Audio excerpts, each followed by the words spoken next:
Here we go. Maybe. We'll find out.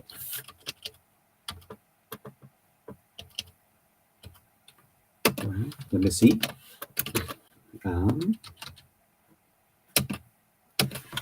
Sound! Wow! Now we're cooking with charcoal, as I've learned from Terry Pratchett. All right, here we go. Hello, everybody. How's everyone going? Sorry for being slightly late. I got delayed by life stuff and talking to people outside of the internet and whatnot. And then it turns out that for whatever reason the microphone was muted. How are you guys doing?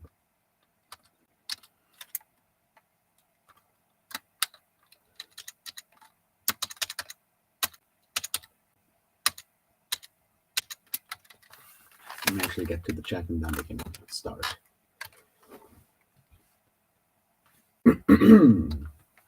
Interesting. Let me see which microphone it's using right now. That might be the interesting part. I'm gonna fuck around with it for a second. Give me a second.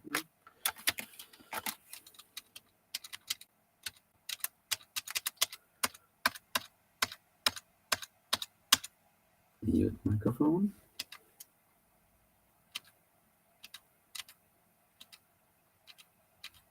There is a settings button.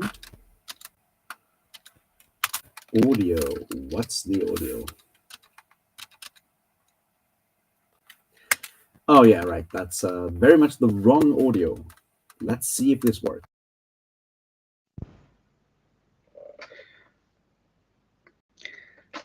That's still not the one I want, but we're getting better, I guess.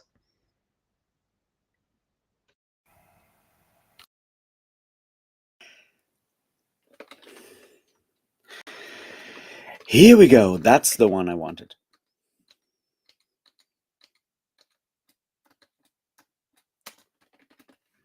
I hope it's better now.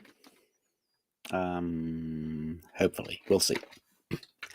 Has the audio changed? Let me know.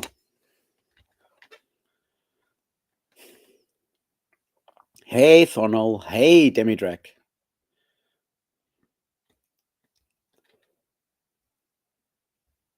Yeah, that's the point. It was the laptop mic and not the desktop mic that I usually use. Has it changed, though?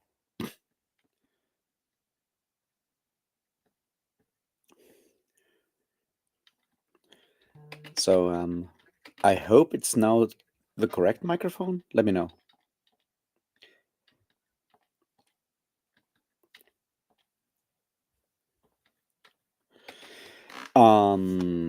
Since when, John? Since when? No. So okay. I think what happened was I did like the setup, and then I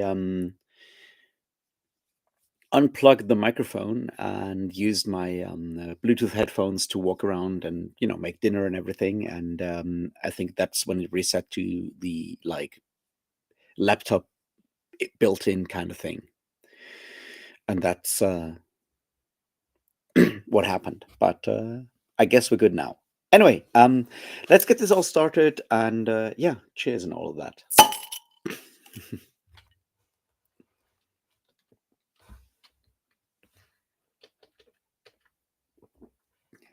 Hey, Britton, how are you doing? This is like very spontaneous because I'm at home and I have nothing else to do, and I'm like, I'll either just like stare at the wall for the next couple of hours, or I'll stare at like a light and a camera in front of that light. So let's go for the camera and light.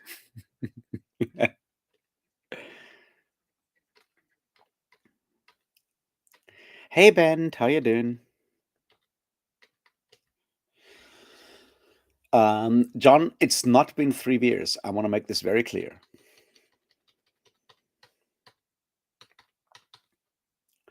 Hey, Jeroen, how you doing?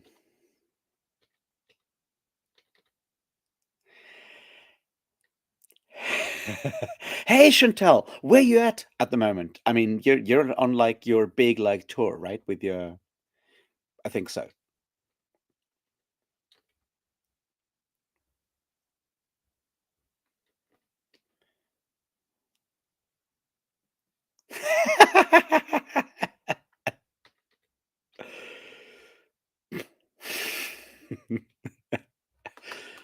Well, I know where Gondo was in Gondo when the Westfold fell because, like, countries don't move. That's kind of what makes countries countries, right? Anyway,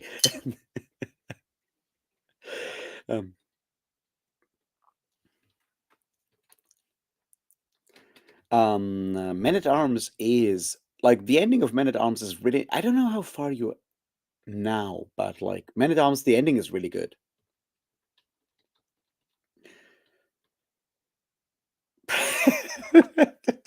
Still in fucking Gondor. Gondor doesn't move. That's kind of the point.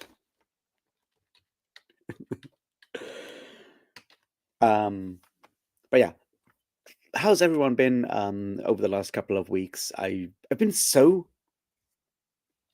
like with all of the festival stuff, and like last week I was at Summer Breeze and I literally like left home and like Tuesday at like 6 in the morning and came back at like Sunday at like 5 p.m. And like festivals are this kind of point where you just like don't look at your phone, you do nothing like digital at all, and you lose touch with like the entirety of like the world for like the rest of the world for like a week. And it's so weird to come back and go like, what have I missed? What's been going on?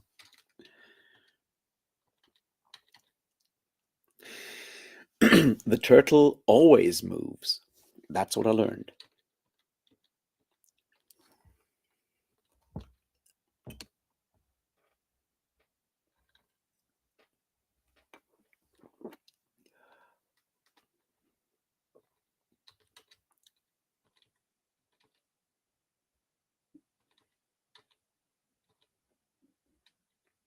Hey Joe, how you doing? Thanks for dropping in. Um, Day 84, that's a lot. And so I assume that like Washington coast is like at least temperature wise pretty chill at the moment, like relaxed, I guess, not too hot, I assume. I'm really not good with like the whole like longitude kind of thing because it always feels like that the US is colder than it should be when you look at like longitudes and shit.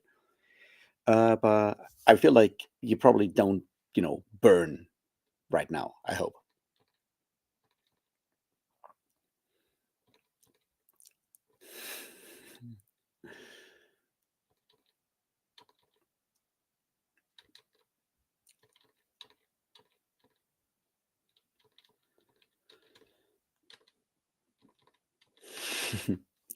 um, so that's what I've been slowly trying to come back from. And I did stuff last week. I did actually do like videos and things and I read books.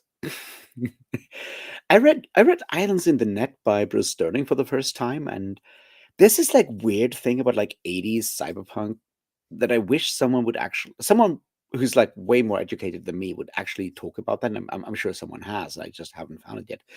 That this is like weird sort of thing that you have for like 80s cyberpunk, whether it's your William Gibson or your Bruce Sterling or your George Alec Effinger or whatever. And when like the US for the first time, American authors for the first time realized that the rest of the globe actually exists because they're like, holy shit, our country is failing. I guess we need to talk about Japan or Africa or some other place.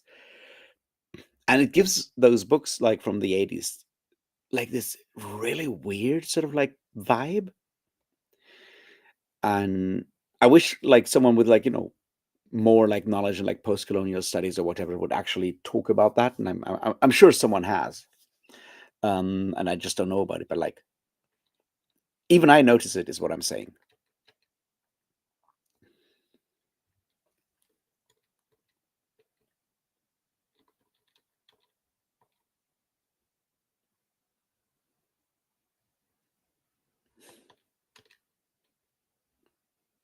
Yeah, all right. Yeah, that's true. Like if you don't have like AC, then holy shit, like a camper, like any vehicle can get like super fucking hot immediately. I That's true.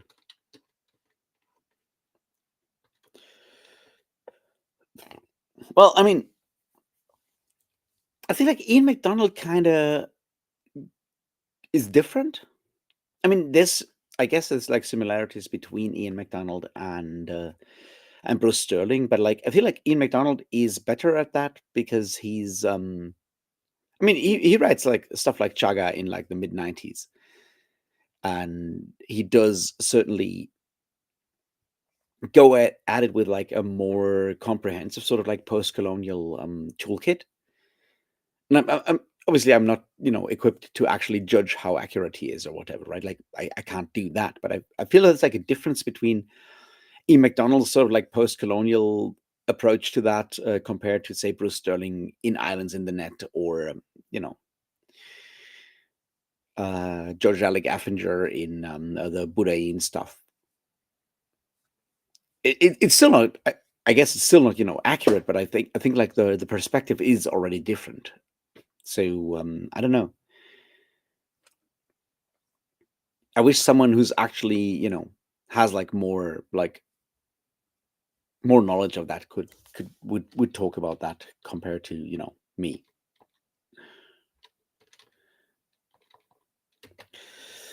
Um, no, Jen. There's America, and that's it.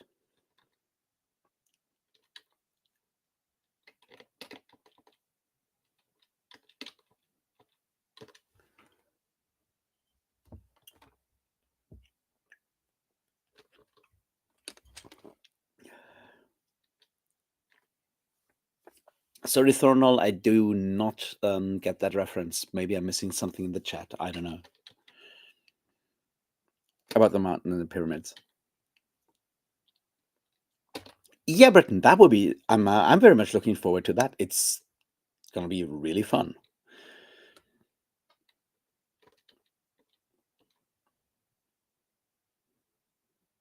Yes. Britain, you're right. Men at Arms is very much more like a carrot story than a vine story.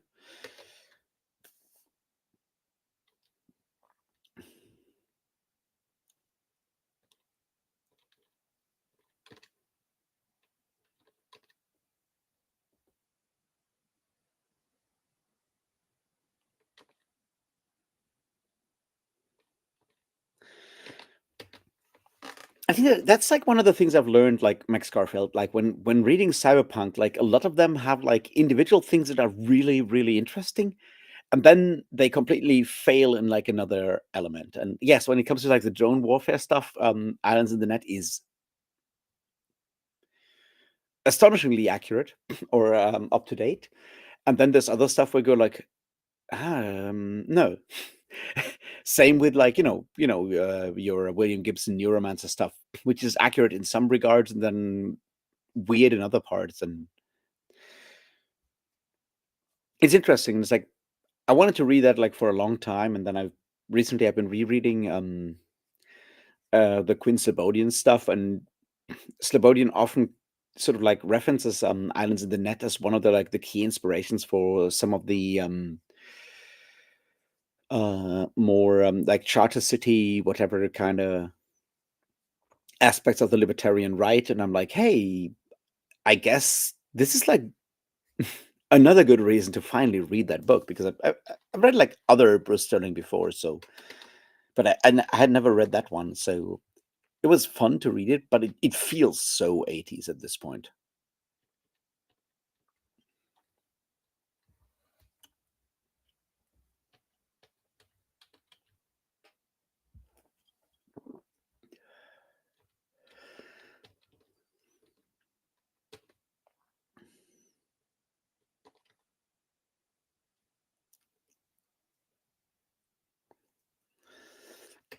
The pyramid thing is like whenever people try to pile up shit, it ends up being a pyramid. It's you know.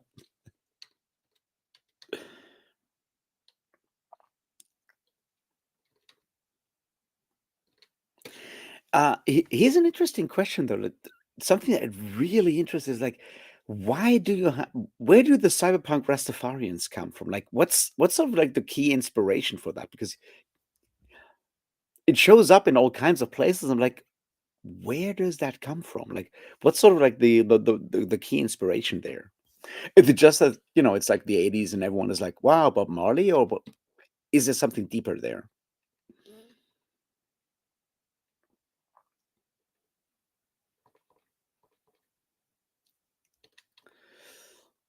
Bruce Sterling is very 80s, that's true.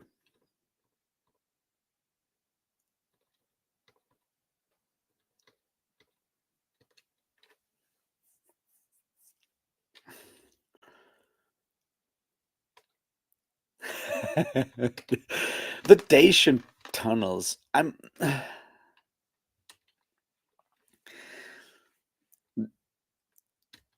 The problem is like if you hang out with like historians and archaeologists from all over Europe, like from all over the world, right? It's one of the key things is like you learn about like all the ways that your politicians are trying to misuse research. And if you hang out with Romanian archaeologists, you learn a lot about the Dacians or like what's not to be known about the Dacians. So it's very interesting.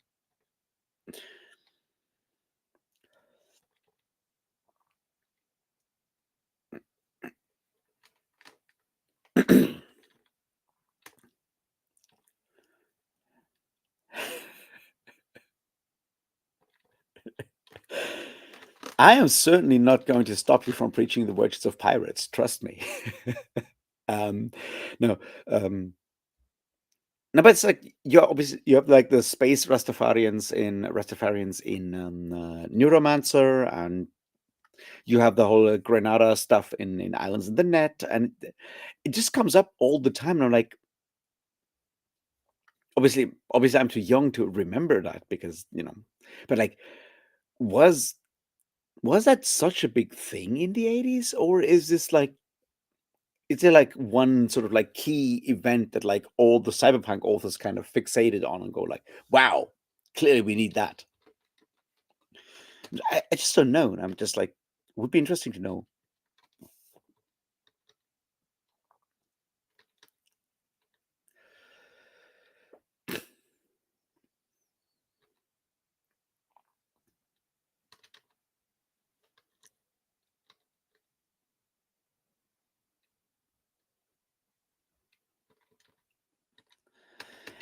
Yeah, that's like one of those like really fascinating elements in Islands in the Net, that it just like happened to be written in that really narrow timeline, it really narrow sort of like space between those two things, and you could tell.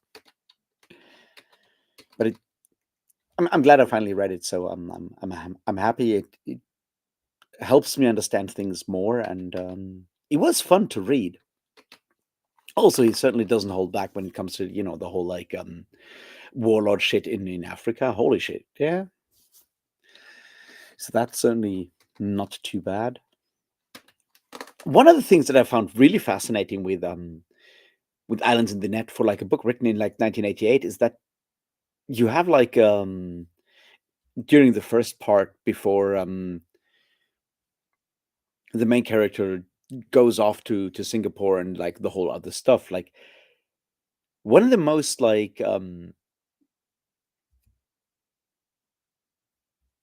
gender equal sort of like family situations that I've seen in like in older science fiction, right? Because like her and David, her husband, they share like childcare pretty much like 50-50, if not him doing more than her most of the time.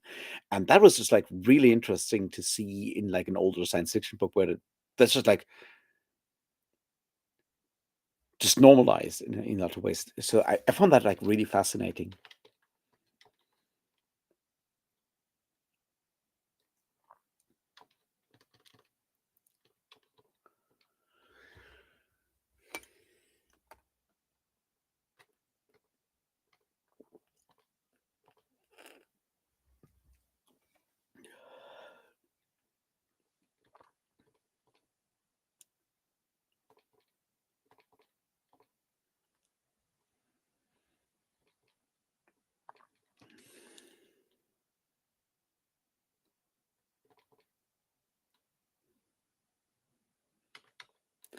I am not much.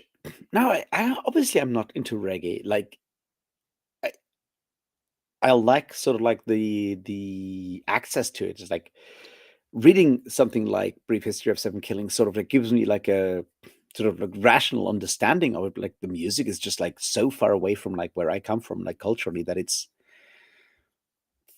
difficult to sort of like connect to that as well. Like I can understand like why it is important, but I'm like, yeah, it still doesn't touch me, and I'm fine with that. Yeah, Mona Lisa Overdrive, like even like Count Zero is also just like a like the whole Sprawl trilogy is such an interesting kind of book, like series. And I still love the fact that like William Gibson at the time when he was writing that didn't know that much about computers. He just like used like techno babble in the same way, like to create sort of like poetry. And like he's talked about that when he's like, yeah, well, he was more inspired by your beat kind of people like your Allen Ginsberg and William S. Burroughs and so forth, right? Like, and he goes like, well, I wanted to use those like techno, like tech words and create some form of like poetry to create this sort of like feeling, and it absolutely works with like with like the first cyberpunk stuff. And obviously by now William Gibson is like really knowledgeable when it comes to technology, but like that whole like first sort of like trilogy, the Sprawl trilogy, is amazing in like how it manages to feel really cyberpunk without actually saying anything meaningful about technology.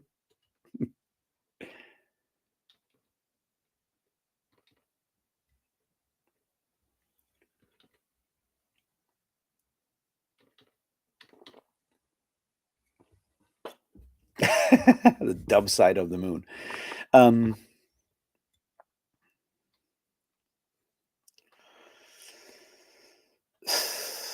I no, I think like the ending of this, the ending of Mona Lisa Overdrive is actually really good.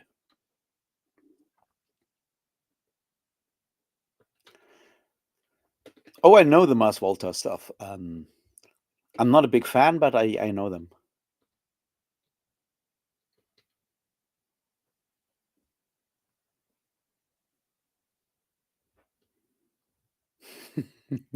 Yeah, that part is, yeah, you're right, Max Garfield. That is really like the whole like generation thing is yeah, felt very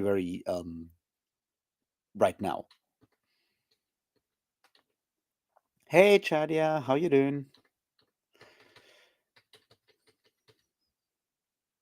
So to go back to like the ending of the Sprawl trilogy, why I think it's actually really good, and I'm holding this up as sort of like the anti Dan Simmons, which we're not going too deep into that, but what I find interesting is that if you look at like the Sprawl trilogy, especially like Neuromancer and what, and then the stuff that comes after that, which is all about like creating sort of like, you know, what the Nick fucking Bostrom's of the world would call super intelligence, when you know lift like the blockage between those two artificial intelligences, so they become like a super intelligence and so forth. And you have the same sort of like meta story in in the entire Hyperion Cantos, with like the AIs being like the evil motherfucking bosses who just want to enslave all of humanity. And Gibson's is like, well, if you create something as alien as artificial intelligence, why would that be the thing? And they just like fuck off and try to find alien intelligences and just hang out with everyone else and create this sort of like brighter future. So in that regard, I think the ending of Mona Lisa Overdrive, when Bobby Count Zero and the result of Neuromancer, Wintermute, go off to start talking to interstellar intelligences. I'm like, hey, that's like positive. That's like really cool to have that. Does it sort of like fit into like a standard sort of like dramatic arc? Probably not that much, but I'd rather have that than that weird fascist thing that like Dan Simmons comes up with because he's not able to do anything that is not ending in fascism.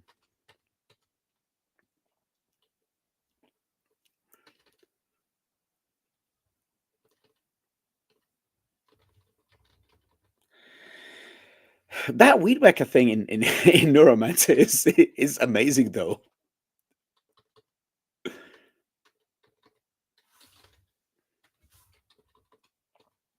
But yeah, like you're right, Ori. Like Neuromancer is so much vibes, but because William Gibson is such a good writer, he gets by on vibes so much. Like you know what I mean? He's so good at like the vibes part, and I really appreciate that. I like with Neuromancer, and I think it gets better like over time. And when you come to the for me, probably his strongest stuff is the what are they called?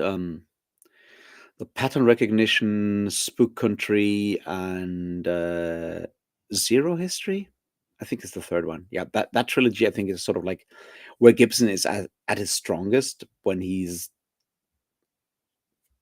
because Gibson is really good at like looking at stuff that is happening right now and sort of extrapolating like 5 years into the future, especially when it comes to sort of like cultural praxis and subcultures and stuff like that. He's really good at that, and that's kind of what makes that trilogy so powerful. Like especially like pattern recognition and Spook Country.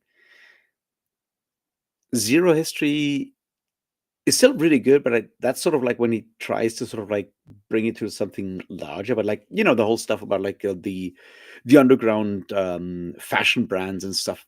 That's like where William Gibson is like at his strongest these days, I think. And that's sort of like what made the Peripheral and Agency slightly less good. I mean, they were still interesting, but I guess they were too sci-fi for what Gibson is really good at. So I'm really looking forward to seeing what William Gibson does next. Which is well, like why I usually like I love to subscribe to William Gibson on no matter which social media platform I'm on because I may not understand most of what he's sharing, but at least it's always going to be interesting because William Gibson is so good at like finding weird shit.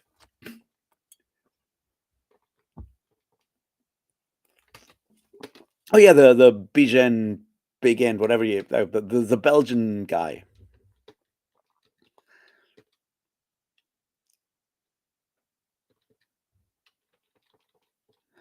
But yeah, the that trilogy I think is like some of the best sort of like near future sci-fi that I've ever read is that trilogy because it's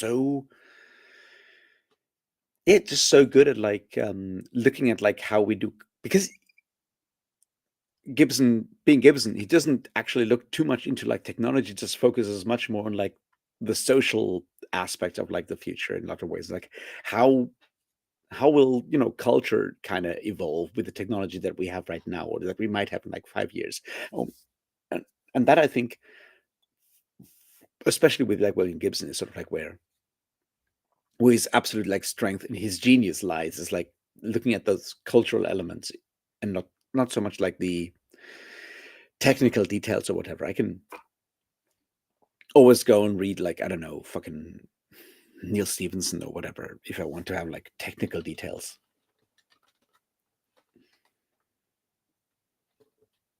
Oh, has he announced that? Like, is there like a release date for that one? I mean, I'm obviously going to read that, but somehow the peripheral and agency thing did not. I mean, it was fun, but it wasn't. I know it just felt less. How to say that? Like, I don't want to say less relevant, but like it less intense, less immediate. I don't know. Certainly didn't grip me as much as the big end one.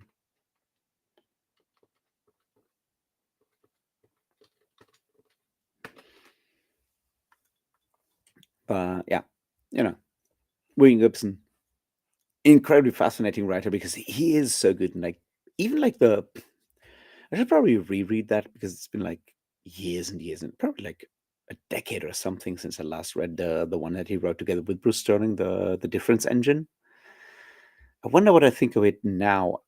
Back then, I did really, really enjoy it, but I'm like,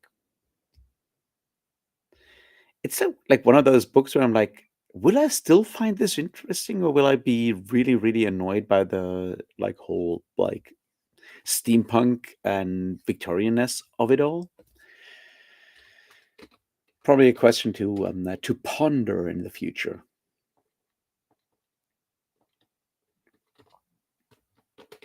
Well, I mean, like agency got pushed back so many times, so I guess it makes sense to not have like a release date unless you're like actually finished with the whole thing.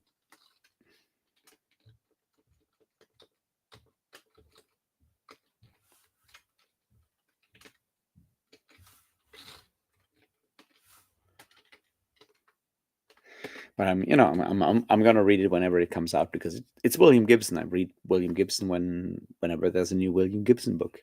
It's I don't know.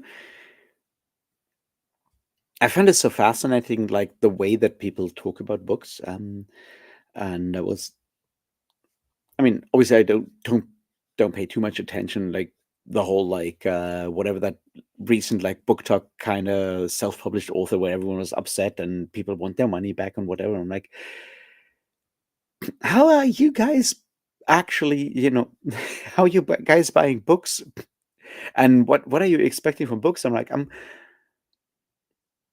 buying books because I like the title and it kind of sounds cool, or I'm buying books because I like the author. I'm just gonna buy whatever this author writes because I'm like, yeah, they even if I'm upset with them, they're still gonna make me think. But that's how I do that. And even if I'm, frustrated with it, I'm like, yeah, well, I'll still learn something. And people going like, oh no, I want my money back. This book was not what I was promised. And I'm like, what went wrong there? But like, so yeah, I'm gonna get the new Gibson whenever it comes out.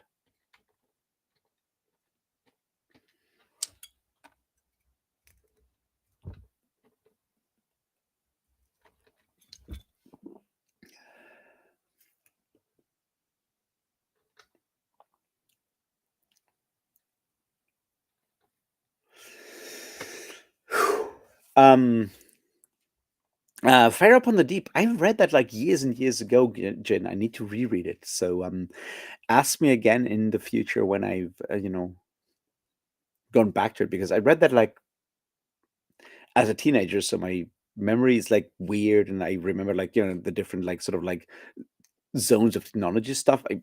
But it's yeah, it's a mess. I need to get back to that. Um, I have no particular thoughts on either Victorian nor Bismarckian times because like late 19th century history is something I have like I find incredibly boring. It's just like everyone stocking up on cannons and trying to be as anti-Semitic as they can, and I don't know. It's just like an area of like history and philosophy and generally that I have never paid too much mind to because my focus in philosophy was like mostly like 16th, 17th, and 18th century philosophy, and history was mostly like classic classical Greek area, like fifth, fourth century BCE, and then like early to high Middle Ages, and that's sort of like where I'm interested in, like 1850s to 1910. I'm like, it's boring. It's just like stuff happening. It's stuff happening, and everyone is like a dick, basically. So I have like no deep thoughts on that, which I know is a mistake because as soon as I actually pay attention to it, I'm gonna find interesting stuff. But it's you gotta pick your battles. Is what I'm saying. Victorian age is not one of them.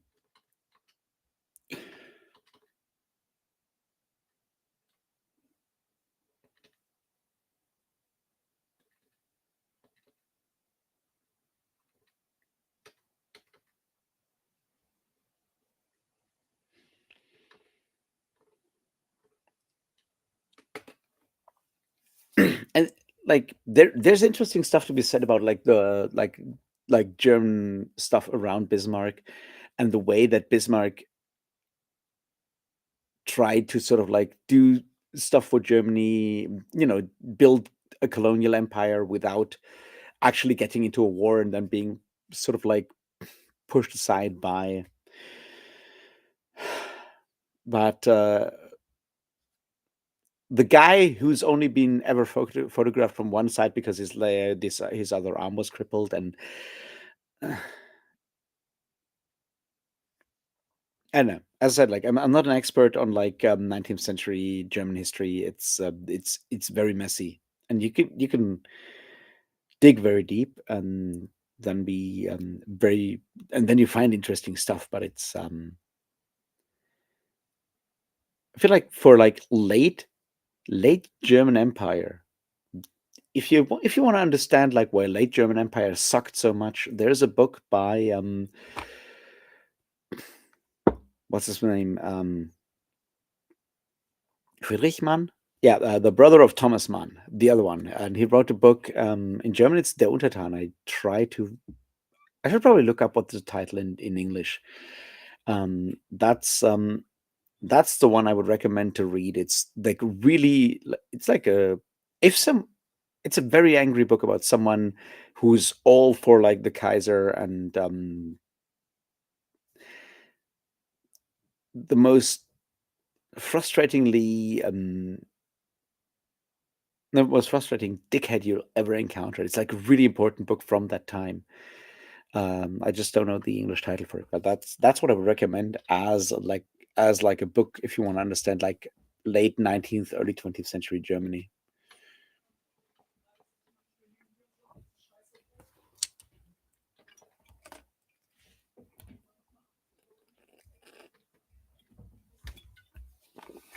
I have not read A Confederacy of Dunces yet. No.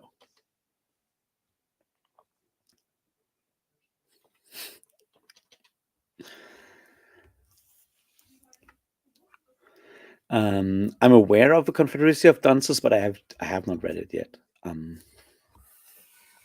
Let me find the title for the book for a second here.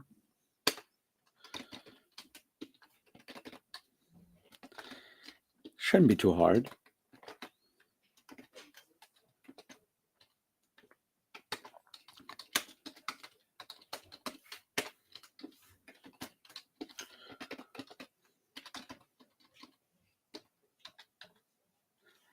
It's Heinrich Mann, not Friedrich. What an idiot I am. All those German names sound the same. So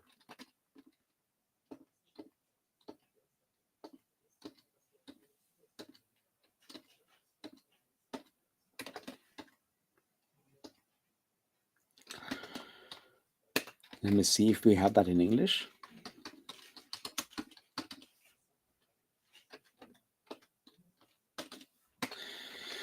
Heinrich Mann, in German as Der Untertan, which I guess.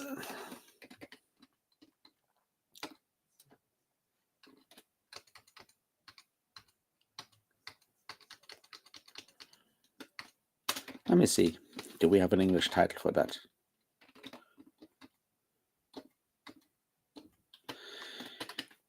No, I can't find an English translation for that, which is a shame,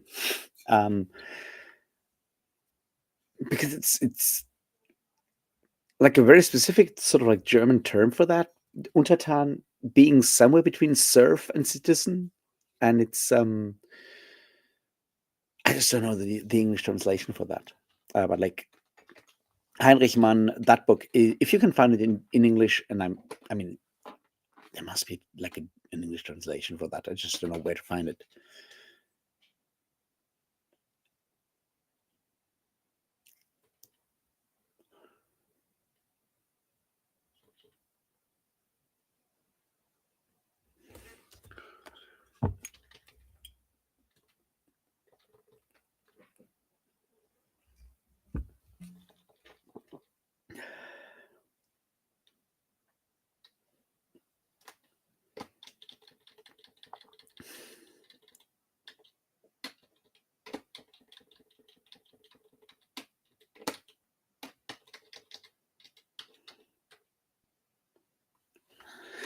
Forever Twilight in.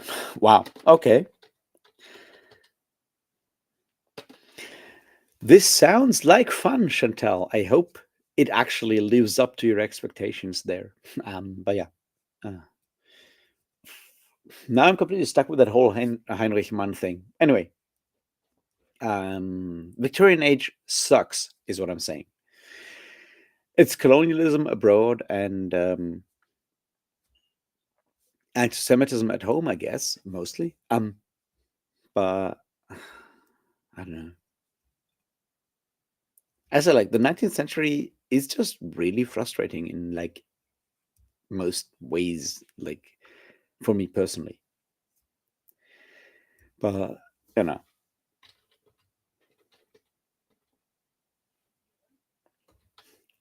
hey, AP, how you doing? um, I have like I wanted to message you like because I have some questions on like literary theory stuff that I wanted to ask you about in the future. We'll see how that goes. I still have to read Twilight though. I have not done that, and I think that's good, but who knows? Um, I did read the first three Beauchamp and Cobblepage novellas today, though, so I'm very happy about that. I finally, I tricked Audible. I finally got access to the audiobooks, so I'm happy with that. That's what I did today, and that together with Islands in the Net was like my fiction reading for the last week or so, and it was helpful with all the other stuff that I get, that I read recently because usually I get like all the angry stuff, and now I need to figure out what to read next week because I don't have any Audible credits until next month, and I think I have access to some of Nalo Hopkinson's early stuff, like Brown Girl in the Ring, which I think I should really, really get to, and then I'll probably totally won't understand what it's about. But you know, we all grow with our challenges, I guess.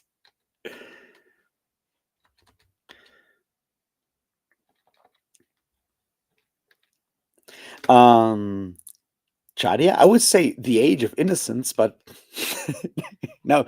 Um, I think for me, as someone who studied history at university, I feel like 19th century onwards, and I always say that it's like you do history until like 1800, and then it's just like stuff happening, and that's wrong. But it's sort of like how we often try to sort of like narrativize history, right?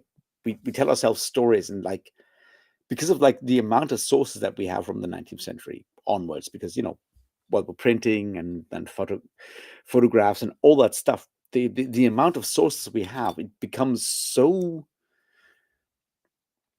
overwhelming that it's very difficult to have these sort of like big narratives that come so natural to us as humans because we want to tell stories. And that's why for me like 19th century is sort of like where stuff becomes frustrating. You kind of have to go and do like, if not micro history, at least sort of like focus on like one specific thing you want to tell, and then you can go from there. And with like medieval history or whatever, you can always build these like grand narratives which are so much more satisfying, which is wrong because you can still like dig down. You read something like, I don't know, Montagu or whatever, like the microhistory stuff that has been done for like the like medieval stuff, and you can totally do that. But once you reach like the 19th century, you can only do that because at that point it just beget the amount of information just gets so much that it's impossible to do anything else.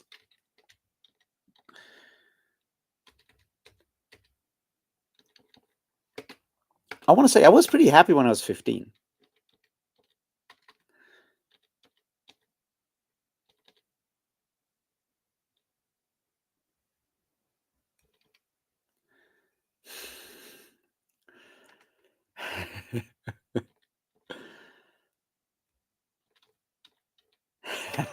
Exactly. Like one of the things I wanted to talk to you about, AP, and I'm going to message you about that, is like if you've read the uh, Immediacy, the Style of Too Late Capitalism by Anna Kornblue, which came out, I don't know, like 3 weeks, 4 weeks, like a month ago, on like writing style. And I wanted to hear your opinion on her approach to like how literature has changed over the last couple of decades, with like a shift from like third person to first person, and how that sort of like makes interpretation more difficult in a lot of ways.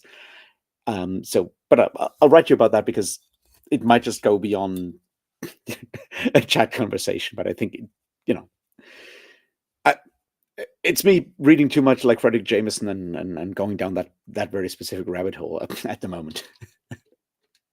It's all that Marxism.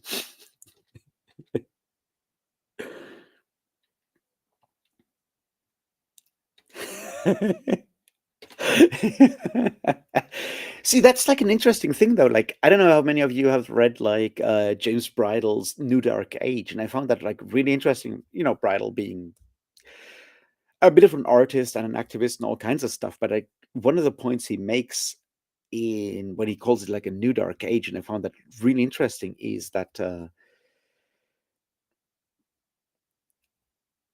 we've reached a point where we have like so much data that we are unable to actually interpret it as humans and understand it as humans. So we put something between us and the amount of information. In this case, AI, or just stuff like that, technology, so to speak, and how that parallels sort of like the idea with like a medieval approach to like the world, where we put like a certain form, like the church, in between like an understanding of the world, or like an interpreter, like between us as humans and our experience and like the world, and how there are certain parallels when it comes to sort of like giving up elements of like autonomy or agency in a lot of ways. And I find that I'm not 100% confirmed, convinced of it, but I think it's an interesting sort of like way of looking at how we use artificial intelligence, or like technology in general, to deal with like amount of data, an amount of data where we're like, yeah, well, now we have all of that information, but we're unable to actually do anything with that. And whenever you have like a terrorist attack, right, and everyone is like, but we had all the information before that, but because we have that huge pile of information, we didn't actually pick out the right stuff, because like, how can we? And that's sort of like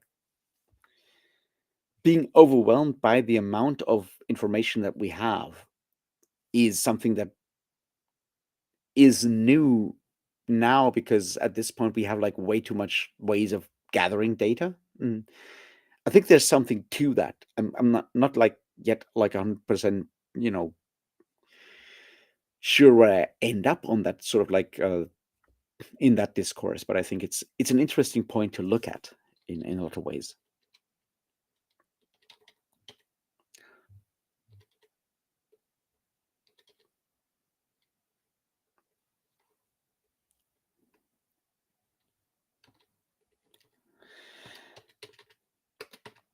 It definitely does, and like she looks at like literature, she looks at like video, and and at theory, or like auto theory versus like your old school like Marxist theory in particular, and how something gets lost if you focus just on like the first person thing. Um, I just found it like really interesting to look at that, because and I like her like shift when yeah, so like she calls it like the style of too late capitalism, because she's like, well, we've reached a point where like a lot of people, we understand that like when it comes to stuff like climate change and some other things, we kind of understand that we already fucked up. We can do like damage control, but like it is kind of too late to actually change things in a lot of ways. So the question is like, how do we deal with that? And that's sort of like dealing with that, being overwhelmed by stuff, and that's how you kind of shrink down the perspective on like a first person, and shrink down on, yeah, that immediate sort of like understanding, because that's like the one thing you can do. Whereas like with older like literature, film, all kinds of stuff. When you have like the grand sort of like panorama that tries to explain, integrate different perspectives and so forth, and give like a larger perspective. And we've reached that point where that's no longer possible, and maybe also doesn't matter anymore because of that feeling of like it is kind of too late, and all we can do is sort of like focus on ourselves, kind of thing. There is something to it. I'm not yet like 100% convinced with like the whole book, but I found it like really interesting as sort of something that builds on, on Frederick Jameson explicitly and on Mark Fisher in some regards, but like, there's a lot of like Raymond Williams and Frederick Jameson in there, and I found it like interesting as like a new sort of like look at stuff. And I was never like paying. I did not pay attention too much to that, but like to actually see how statistically we can prove that first person narratives have become much more prevalent in fiction over the last like 50 years, with like even more like more prevalent in like the last 20 years or so, and why that might be the case. And I think there is something to that in a lot of ways. And it dovetails with like the way we use social media, which is all about like presenting ourselves, or presenting a curated image of ourselves, and focusing on the self versus like a larger sort of like systemic sort of like look at things.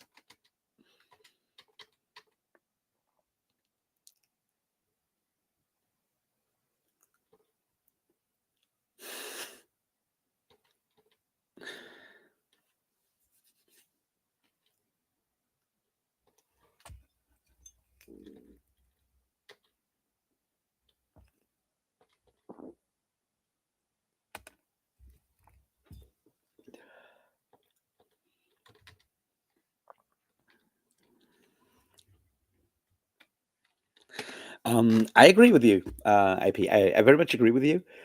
But so yeah, like yeah, I think it might be worth reading. Like as I like, I've read like three times now, and I'm like I'm learning a lot. It's and it's deliberately like I don't want to say abstruse, but like, it's deliberately like going like into like jargon, like theory jargon, with like all the all the like post Marxist like literary theory stuff, and I'm like, and her argument is like it has to be somewhat abstruse, because if you need to have like that step between, if you want to like, you need to mediate, and for that you need to sort of break up that need for immediacy, and you need to put like stuff in there that makes people step back and think and go like, wait a second. But yeah, I found it very interesting to have that sort of like I mean, and it's from Verso Books, which is generally like one of my favorite publishers when it comes to like theory stuff these days, because they are good at like picking like really interesting authors.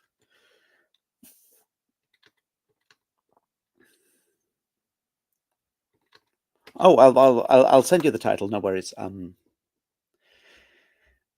Anyway, I was going to talk about something else, and then I kind of lost track, as I am wont to do. Anyway, yeah, Islands in the Net, Bruce Sterling, really interesting book.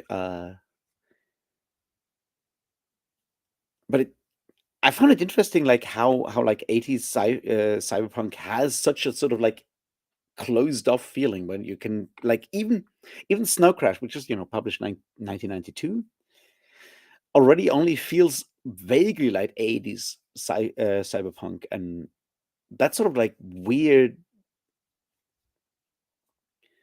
that interesting moment where like apparently all American authors were convinced that like their country is basically broken, and it's going to happen somewhere else, and that I find like really interesting, because you read 90s sci-fi and that has sort of like vanished again. Like obviously you read contemporary sci-fi, it kind of gets more nuanced again, but like that sort of like weird moment where like the entire US was convinced that like the US was basically done for, except for I don't know, Jerry Pournelle or whatever, but like fuck that guy. um I mean, not now, because that would be necrophilia. We don't do that around here. And I just find it interesting in how much, and it's like a different thing that I've learned over the years, like how much like science fiction so often is tied to like a US identity, even if the author is not, an American. I mean, obviously, like William Gibson is an American, but he, went to Canada for all the right reasons. Just saying. Because draft dodging is always the right choice. But like how for such a long time in like the West, like the future was always tied to America, to the United States in a lot of ways, and to see when that sort of like slips, and it slips for the first time with cyberpunk, when you know it's all kinds of other places doing that, and then it has this weird comeback during the 90s, and then it kind of slips back into, I guess we're really done in like the 2000s in some way. And that's sort of like where I one of those reasons why I feel like it's important to sort of like read history and look at history and economic history and all of that kind of stuff, to see how those things sort of dovetail that, because obviously you can parallel that in like the 80s. You're like after Vietnam and whatnot, you have like the 80s with the whole like weird xenophobic like fear of like Japan and East Asia becoming an economic force, especially when it comes to technology, which is very much sort of like what fuels a lot of like cyberpunk, that fear of like Japan taking over. And there's a lot of like weird xenophobia coming in, sort of like drifting into those books. And then the 90s start, and you have that big stock crash in like the early 90s basically. And then like how those things sort of like are tied together, and I think it's important to be aware of that, because it allows you to understand, like, obviously those are not necessarily, that's not propaganda, but like science fiction in a lot of ways is very much tied to the for me at least, like to sort of like the vibe, or like the atmosphere of like the writer's situation. And you can tell a lot about like at what sort of like time and place people are when they're writing science fiction, in a way that,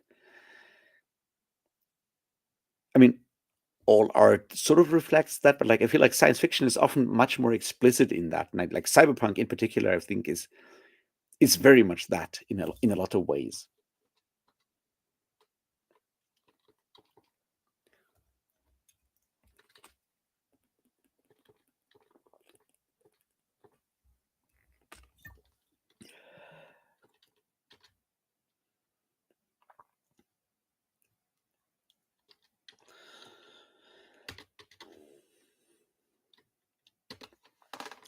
Yeah, I mean, Jeff Ryman is another one that I mean, Jeff Ryman is fascinating, and also that like how much Jeff Ryman in particular sort of like has actively sort of like worked to build up networks to popularize, especially when it comes to African authors, to build up networks to popularize African authors in Europe, which is what one of the reasons why Jeff Ryman is such a fascinating author and such a brilliant author and in a lot of ways. But like, yeah,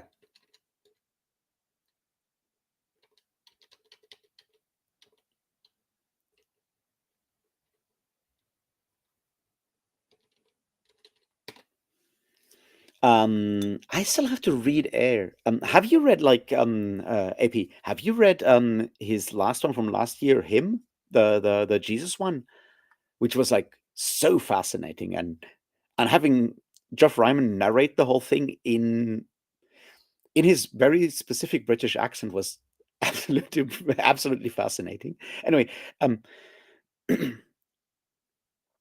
think like what I find so interesting, what often gets I feel it gets lost when people read cyberpunk, especially when people read William Gibson. And there's a lot of things that you can sort of like criticize the Sprawl trilogy for. Don't get me wrong, it's not perfect by a long shot, but like one of the things that I feel gets lost so often is like that the conflict in the Sprawl trilogy in particular is very much like about humans versus the machine. The machine is capitalism. It's not like technology. like that structure of capitalism that grinds everything down, and that's so often lost because people go like, "Wow," and we want to. We all like Molly, and I'm like, yeah, of course we all like Molly Millions. She's really cool, and then you talk about like how Case is kind of creepy, and I'm like, yeah, of course he's kind of creepy, but like that's not the point. Like it's very much about like this system that sort of like grinds everything down, and even if you kill like fucking 3 Jane in the first novel, like, or you don't, like, that doesn't matter because the system of the Tessier ash pools or then mass bioscience biochips or whatever, right? It it's that like we've built a machine and that we've reached a point where the machine doesn't care about humans anymore because yeah, we've built like a machine that doesn't care about humans anymore, and that part often gets lost in like a lot of like contemporary sort of like what I find so frustrating about like a lot of like modern sort of like discourse about cyberpunk is like, yeah, we want to be the outlaws fighting against the corporations. I'm like, yeah, that's good. Don't get me wrong. Like, fight corporations all the fucking time. That's good. I'm with you there. But like, you know, it's not fighting. Corporations are not the evil thing. It's the structure that keeps corporations being sort of like the big actors. That's the thing that actually need to fight against. Which is like, sorry, I'm for like a change in topic here, right? Like for a second, right? The whole fucking Audible discourse right now, it pisses me off so much on so many levels because yes, Audible sucks. Audible is fucking over artists a lot. It's fucking over authors. Of course it is. And then you have everyone going like, well, we'll go to Spotify because Spotify is paying authors much more right now. And I'm like, I don't know what to say. It's like Audible is paying authors like shit because Audible has the monopoly in audiobooks. Spotify is paying musicians like shit because it has the monopoly in music right now. Spotify is paying authors for audiobooks a bit more right now because it tries to get market share from Audible. What do you expect will happen once Spotify has a bit more market share? Like, like, like, what the fuck are you expecting? I don't know. It's like maybe I'm expecting too much, but like, can't you like understand like the fundamentals of like how capitalism works? It's like it's so frustrating, and I saw that like Daniel fucking Green has this like video where he talks about like Audible took advantage of Brandon Sanderson's Brandon Sanderson when Sanderson did like his whole like I'm not going to publish this on Audible until Audible pays authors more, and I'm like, Brandon Sanderson is a grown-up motherfucking person that runs his own companies. If he doesn't understand how capitalism works, it's not Audible taking advantage of Brandon Sanderson. It's Brandon Sanderson being the most naive motherfucker I've ever fucking encountered. And I don't believe that. And it's so frustrating. But yeah, of course Audible fucks over all artists, but they don't ever go to fucking Spotify. I don't know. Do something else, but like not that. It just like I don't know what to say. It's like sometimes I just want to go and like take all of those people on BookTube and just like smack them in the face with like all 3 volumes of Capital until they finally fucking get it. Which doesn't work, I know, but like, come on.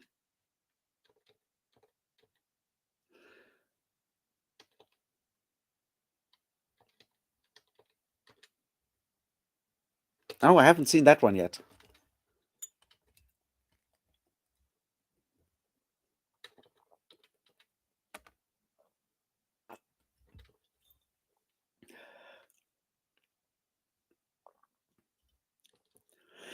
Yeah, that's the point. It's like AP. That's the thing. Is like there's that there's that like talk from like Peter Thiel, and I'm very comfortable in calling Peter Thiel a Nazi because he's a German who grew up in South Africa.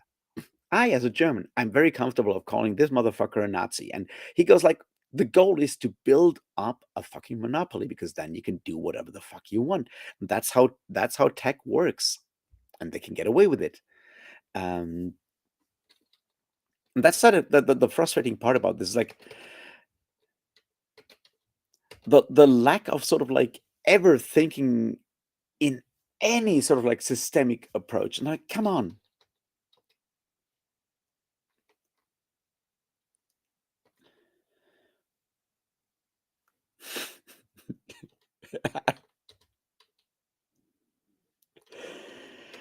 And the sad part, Chadia, the sad part, it's like people that I respect and they still do the same thing. It was like a similar thing, like back in the day when I think it was like WhatsApp changing its use like terms of service or something, and everyone was like, "Oh no, they're taking all our data. I'll take down my WhatsApp account. You can reach me on Facebook Messenger." And I'm like, "Yeah, right. I don't know. I don't know what to say anymore." Maybe we all deserve to die. I don't know. It's it's frustrating.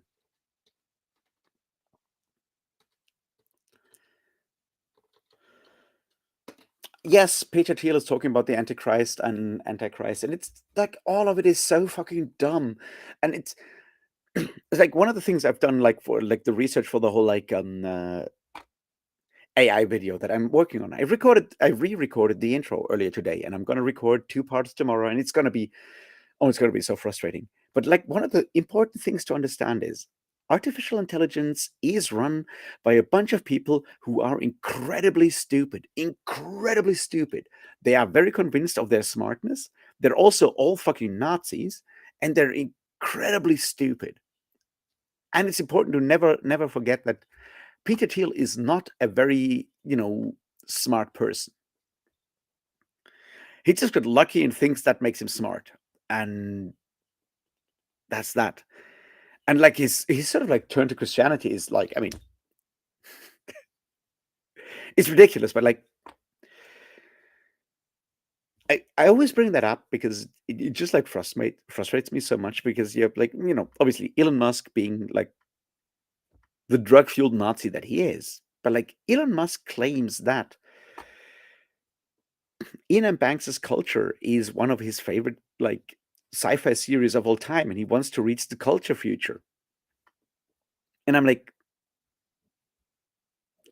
you have not understood a single thing in those books at fucking all, because that's not, you know, Ian Banks, famous fan of absolute hyper capitalism. That's exactly what Banks was, right? And it just doesn't understand it. And there's so many moments in like how those kind of people misread and misunderstand science fiction. And I found this so fascinating when I was reading Nick Bostrom, and fuck Nick Bostrom, one of the vilest pieces of shit who ever got like called a philosopher, like outside of Curtis Jarman, because fuck that guy. But like anyway, Nick Bostrom, who's stupid as fuck, and like a vile eugenicist, racist piece of shit, right? Like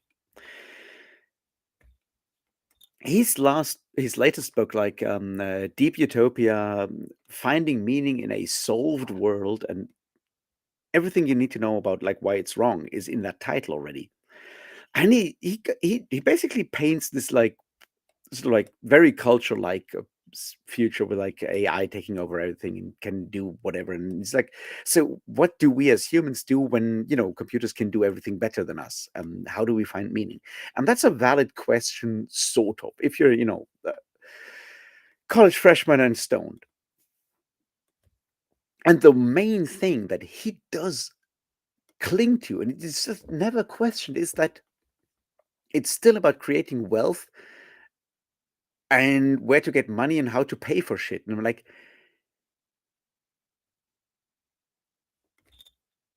why? Like, Frederick Jameson was the one who said like it's easier to imagine the end of the world than the end of capitalism. But like you imagine the end of the world, and then you go like afterwards we'll still have capitalism.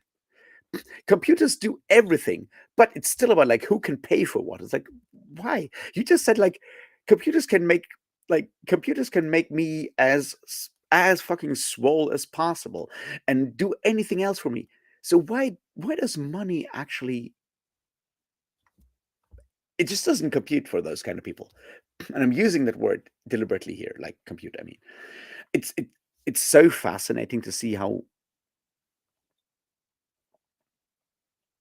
it's so frustrating. But I think it's important to sort of like take that into account when it comes to like what artificial intelligence does or does not do.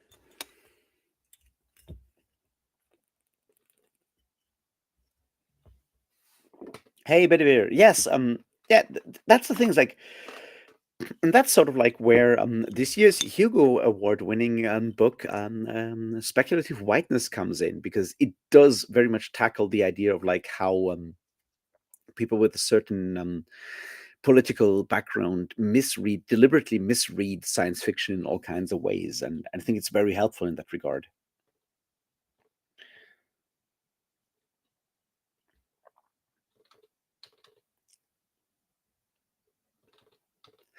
But like, so here's the thing, and that will certainly come into that like artificial intelligence video that I'm working on. Like, and I just mentioned it in when I talked about that Nick Bostrom thing, and like, seriously, fuck Nick Bostrom, what a racist piece of shit. Um, um, my point is, his last book is like, I said, like, it's called Deep Utopia: How to Find Meaning in a Solved World. And the point here is solved. And it's that very specific sort of like mechanical brain that some people have, which is like everything we do is just an equation that we can solve, and there is an optimal solution for everything. We can make all of that work. And that's what's underlying that whole thing. That's how that stuff kind of ties back into eugenics. That's how that ties back into racism and all the other stuff, because it's like if the entire if all of existence is just an equation that we can solve to have like the optimal solution, yeah, what happens to all the rest? And that's what drives a lot of these people in different ways and different versions, of course. But like I think it's important to sort of like tie that back in and to understand sort of that need to have everything like quantified and then solve for like the maximum basically. And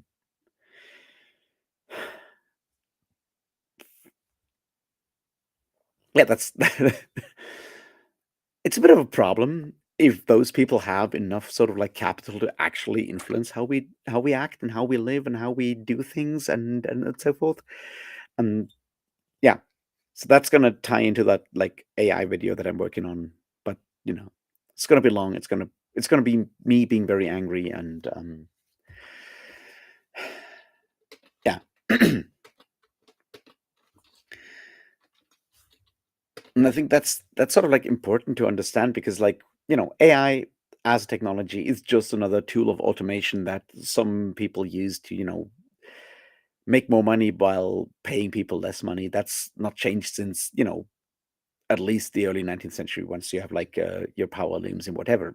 That's the same thing, just like more of that. But the fact that the way that Silicon Valley tech companies have their specific sort of like power structures, their specific like share structures, means that like it all very much like rests on like very few people right now. And those people are for better or worse, all fucking Nazis. Mark Andreessen is a fucking Nazi. Elon Musk is a fucking Nazi. Um, Sam Altman probably not a Nazi, just like a fucking opportunist, but you know what I mean? Like a lot of these people are have like very specific ideas of like how they want to shape the future. And they may fail because they're so fucking stupid about it, but this still cause like a lot of damage. And I think it's important to sort of like tie all of that kind of stuff back into what they're doing and how they're using specific technologies beyond just,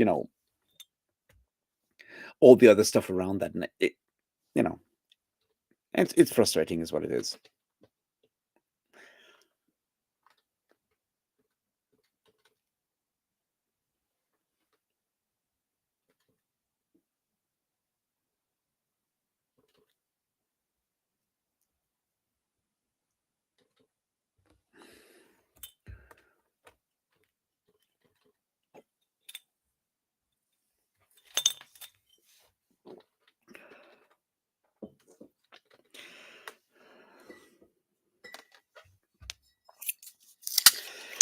Yeah.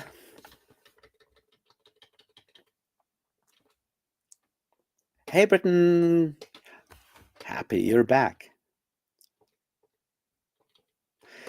I think like what is so interesting about the whole like liberalism thing and like, but I'm not, I try to read about these kind of things. I've read my Karl Popper, I've read my other stuff. Um, One of the interesting things, like recently that I've been reading was like, the Quinn Slobodian stuff. Like, I've read my David Harvey, and he's definitely really important and interesting in that regard. Like Quinn Slobodian tying a lot of like neoliberalism back to sort of like the loss of the Habsburg Empire, the Austro-Hungarian Empire, and the idea of having like a framework that makes sure that capitalism works in that regard, I think was really, really helped me understand like a lot of interesting things, especially when it comes to someone like Hayek. And Hayek's like when you look at like Friedrich Hayek, for example, right? You look at Hayek and how he does in his later work look at the market as basically a system that you can't actually understand, and you just like you put like inputs in, you interpret the outputs, and he takes deliberate like sort of like influences from like cybernetics and so forth. And there are parallels to the way that people are approaching artificial intelligence today, and I don't think they don't come out of nothing, right? And Hayek would probably not have gone this far because whatever you say about that person, he was not exactly stupid, right? I disagree with him on a lot of things, but like he wasn't, smart guy. Um, but there is a certain sort of like interesting sort of element in there where you basically want to abdicate sort of like responsibility and put it into a system, and that could be God, that could be AI, that could be the market, and that's kind of what like is so interesting about that whole like AI when they go talk about like super intelligence and artificial general intelligence and so forth. It's like we'll just like blow more money into this, and at some point it will become super intelligence, and then it will be God, and then it will solve all our problems. And that sort of like belief into creating something that solves our problems for us, I think that is at the core of a lot of like neoliberal and right wing and tech bro sort of like understandings of the world, and that does bleed over into science fiction, and it on the other hand obviously sort of like takes from science fiction in a lot of ways. And you read something like Dan racist motherfucker Dan Simmons, right? Like he goes like, yeah, and then they created the AI cores, and then they had the singularity, and I'm like, and and what? And it's like, well, then they created an evil machine that was very much, all my anti-Semitism I could find, but I got to tie it to Muslims because it's 2001. I really hate brown people, and everyone goes like, well, it's the smartest person in the world. It's Dan Simmons. What a great writer. And but this sort of like idea that at some point something happens that is beyond our control and that will take over, and then we sort of like abdicate our responsibility. That abdication of responsibility, I think, is very, very important in a lot of both the science fiction part and the AI part and the sort of like economy part. And that, I think, is important when we talk about these kind of things, at least for me. I might be wrong, or I might just be very angry.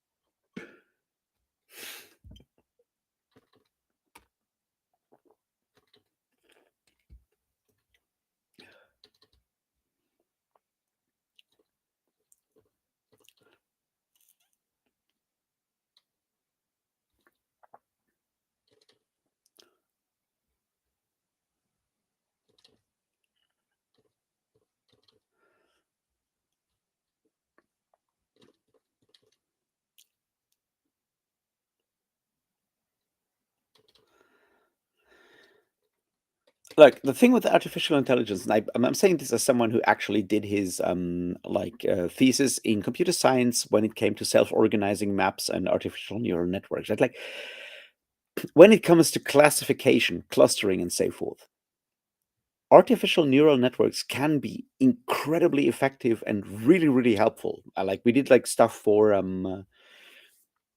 archaeology, for example, right? You do like soil analysis, and you suddenly have like 100 fucking like parameters per data point, basically, and you can't actually figure that shit out like an artificial neural network can do that perfectly. The problem is like you need to have like a specific dedicated kind of thing that does just like the clustering part that works. Obviously the next step is, you use the same thing, go like, so can I use that for, doing racism, I mean policing, um and that's already when it gets bad.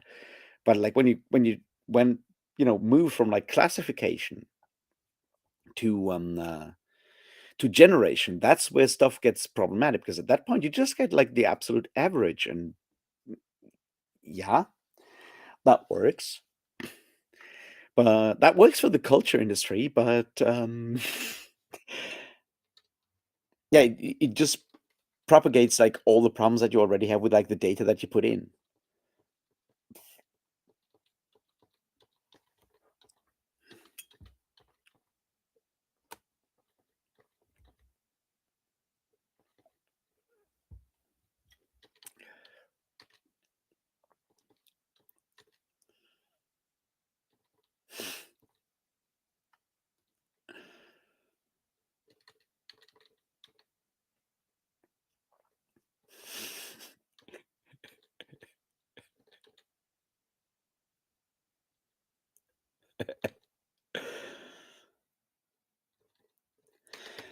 Yeah, that's the point. Like, yeah, AP. That's the point. Like I said, like when I did my thesis, like stuff for like computer science, there are really good things you can do with like art with artificial neural networks, but there's stuff that you can't do with it. And right now, and that's like one of the things that is so interesting with the current sort of like AI bubble, which I still expect to burst like within like pop within like the next year, hopefully. Um, you have like a bunch of people who are, you know, completely taken over by the idea of creating like a computer god, and then they are taken over and corrupted by people like Sam Altman, who are just like fucking capitalist ghouls who want to make as much money as possible, and they're blowing up the thing and pretending it can do stuff that it absolutely can't do. And yeah, I love this. Like earlier today, I listened to the new Better Offline podcast by Ed Citron. He's generally like amazing guy, and he's talking about like what is ChatGPT 5, GPT-5, and he's like, it's like Saint Anger, but every time Lars Ulrich hits the snare, he burns like $50,000, and he's right. It's also very funny. Anyway, um, I really don't know what I said that you wanted to clip me for AP, but yeah. Now Dan Simmons is a piece of shit. And I've almost been kicked off streams for saying that. At that point, people decided to actually stop the stream instead of kicking me off, which is, I respect that. But if anyone in the year 2025 still thinks that Hyperion is actually a really, really smart science fiction book, that mostly means that they haven't read smart science fiction books. And it also means that they're unwilling to actually face all the other stuff that Dan Simmons has said and written since then, and all the stuff that was already in those early books. And, you know, I know I'm harping on that, but I feel it's like symptomatic in the way that like a lot of like sci-fi booktube and book talk and book discourse is sort of like how we build up authors and are unwilling to sort of like criticize them, and how we want to have like our couple of like really smart authors, and you gotta, the same way people go like, oh, J.R. Tolkien is like the kind of sacred cow you can't actually, criticize, because like Tolkien is like smart, right? And fucking what's his face? Terry Goodkind is bad. And like, yes, Terry Goodkind is bad, but like this is a spectrum. And going like Dan Simmons, well, he has a Shakespeare reference in there. He must be smart. And like, I can do fucking Shakespeare references. It's not that hard. But I don't know. It just like frustrates me, especially with like fucking Dan Simmons, because he's such a vile piece of shit. And like anyone who's read Ilium and fucking Olympus and fucking Flashback should just like, I don't know, go and fucking brigade anyone who's ever saying anything smart about Dan Simmons anymore, because come on,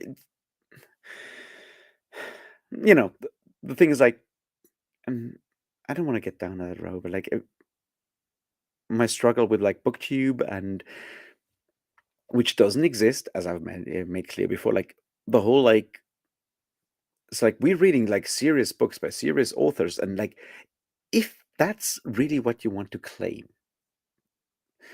then at least make sure that you're actually reading like intelligent, deep, meaningful books. And don't just go for like the one Shakespeare mention, right? And that laziness kind of fucks me up in a lot of ways, because that's sort of like where like a lot of snobism and like elitism kind of creeps back in, and that's like why I don't want to. At the end of the day, I don't want to hang out with those kind of people anymore. And like on the other end, like obviously they don't want to hang out with me either, which is fine. But like it just annoys me that people can read something as vile as Dan Simmons and go like, this is probably the smartest book ever. And like Words in Fucking Time, the person who's apparently the future of science fiction booktube and knows nothing about anything, and going like, is this the most complex science fiction ever written? And it's Ilium by Dan Simmons. And I'm like, no, it's not. It's very much not. Or Library Fucking Letter going like, Flashback by Dan Simmons is not a political book, it's a psychological thriller. So what about the fucking Turner Diaries reference? Do you make, psychologize that motherfucker? Of course we don't, because we don't want to talk about that stuff.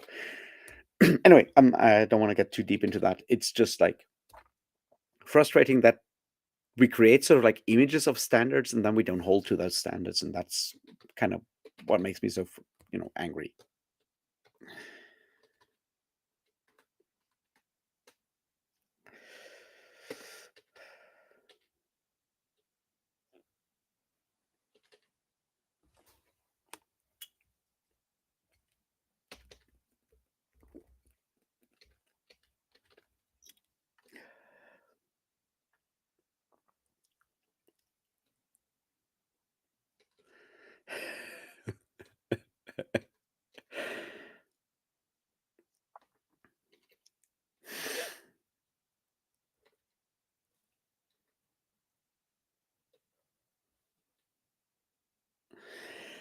Yeah, that's the point. Like you can use custom built like artificial neural networks to sift through a massive amount of data. That's where that stuff is useful, but you train it on a very specific data set that is already sort of like what you want to work with. The problem with like, the large language models is that you don't do that.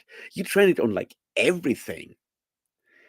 And you know, like I can highly like only recommend reading Empire of AI by Karen Howe, and like how OpenAI sort of like started with like training with like a very specific data set and then extends that data set, and then they still sort of like take out all the, they scrape like large parts of the internet, and then they still take out like all of like 4chan, for example, and like the less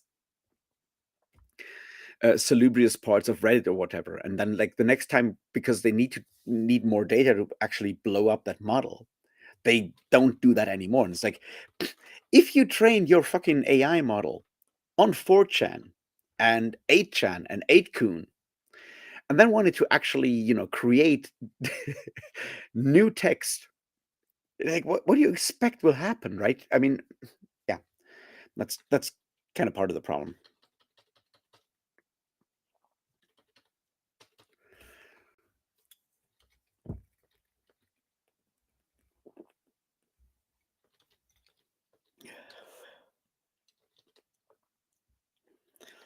Yes, he does reference Jack Vance's Dying Earth, but it's like that's the other thing. Like, there's always like those are only surface fucking revelations. That's about like I have not read Marcel Proust yet, for all kinds of reasons, but I can read Ilium and Olympus, and I can understand all the Marcel Proust references in Ilium and Olympus already. That is not fucking deep, my man. That is not fucking deep. And that's sort of like the thing that like Dan Simmons does. Dan Simmons like flashes names that have the sort of like the gravitas of being serious, and people go like, now I finally read something deep because it mentions like important authors. And now I can pretend that like science fiction is not just like genre fiction. I'm doing like serious literature, and then everyone falls for it, and then he's just still like a fucking fascist asshole.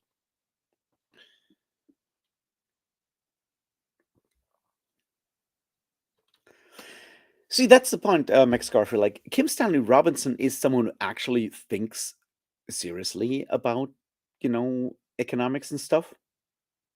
And you learn French from Fred Jameson, which is still like one of the more obscure kind of things.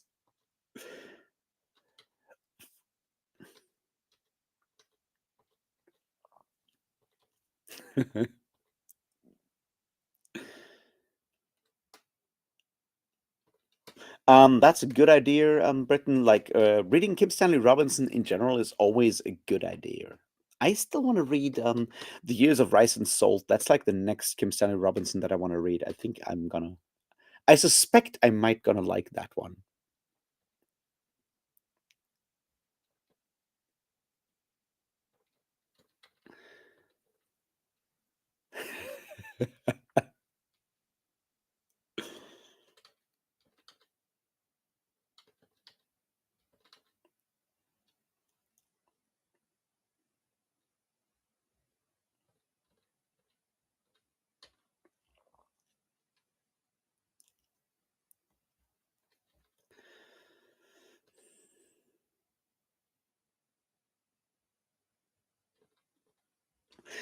See, AP, the thing that I'm wondering, like the idea of literacy, like I got into this like whole like mess when I accused BookTube of being a classist and racist and sexist, when everyone on BookTube was complaining about like how BookTok is anti-intellectualist, and then I tried to explain why anti-intellectualism is something different, and this has been going on for a long, long time in a lot of ways. And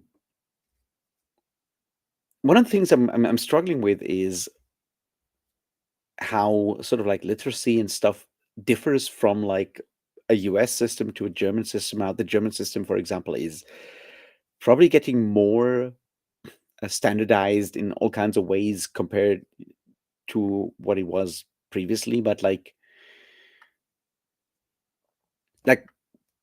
for me, like at school, like high school, basically, um, a lot of it was very much about sort of like interpretation and deeper understanding and like critical reading in a lot of ways, and that is sort of like what is important about like how to do literacy, and that has certainly been taken away once you standardize that stuff, and it goes back to that whole idea of like turning everything into like something quantifiable that you can maximize sort of like the function. It's like if all you need to do is like maximize the function in your literacy test, it's like why wouldn't anyone use like AI or whatever to maximize to max that thing?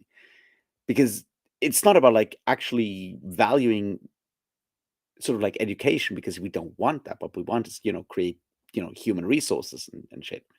And and that's such a fundamental sort of like change that needs to happen somewhere to understand that like you know to appreciate that like literacy or like being able to read and understand is actually important, and we don't have that because that's been like systematically dismantled for like the longest time. And I don't think that's not just like fascism. Seriously, obviously not. That's just like the way that we have focused so heavily on on STEM and so forth, because obviously that stuff is incredibly important and also like highly effective in a lot of ways. But like we've kind of lost track of the idea that critical reading, critical thinking, all of that stuff is important, and it becomes important to sort of like actually frame technological advances in a lot of ways, and we've kind of lost track of that for the longest time. And yeah, you can go and read like the dialectics of enlightenment for that, but like um you know in a lot of ways I think that's sort of like where that kind of fell down in some way, and everyone goes like, well, who needs to study literature? Who needs to actually understand these things? We can just like focus on like these like three topics or whatever, and then you get your grade, and then you can go and study maths and physics and computer science, and then you're good, and then you get an MBA and you invest, and but yeah, the idea that you can actually learn something from interacting with art and in any way, shape, or form, that has completely gone like out of the window once we focused on just like instrumental reason in other ways.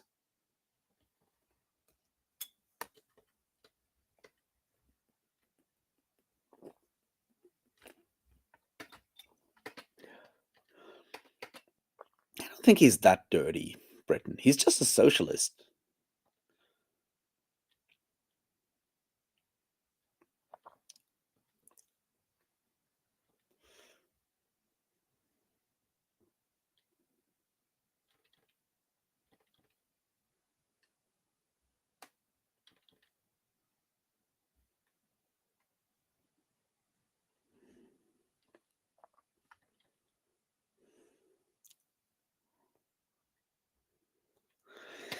The most important is to crush your enemies, see them driven before you, and hear the lamentations of your women, of their women. That's what is most important, Thornall.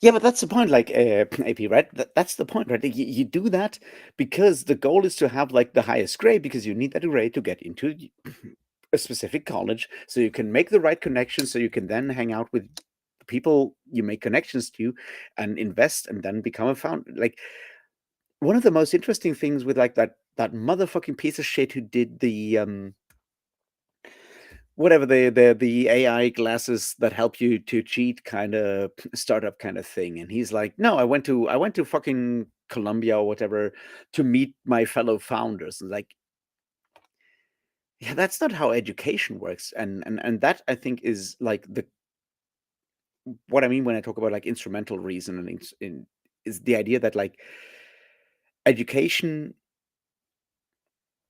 is not a value in itself. It's just a tool you use to maximize something else, right? And it's like I remember like and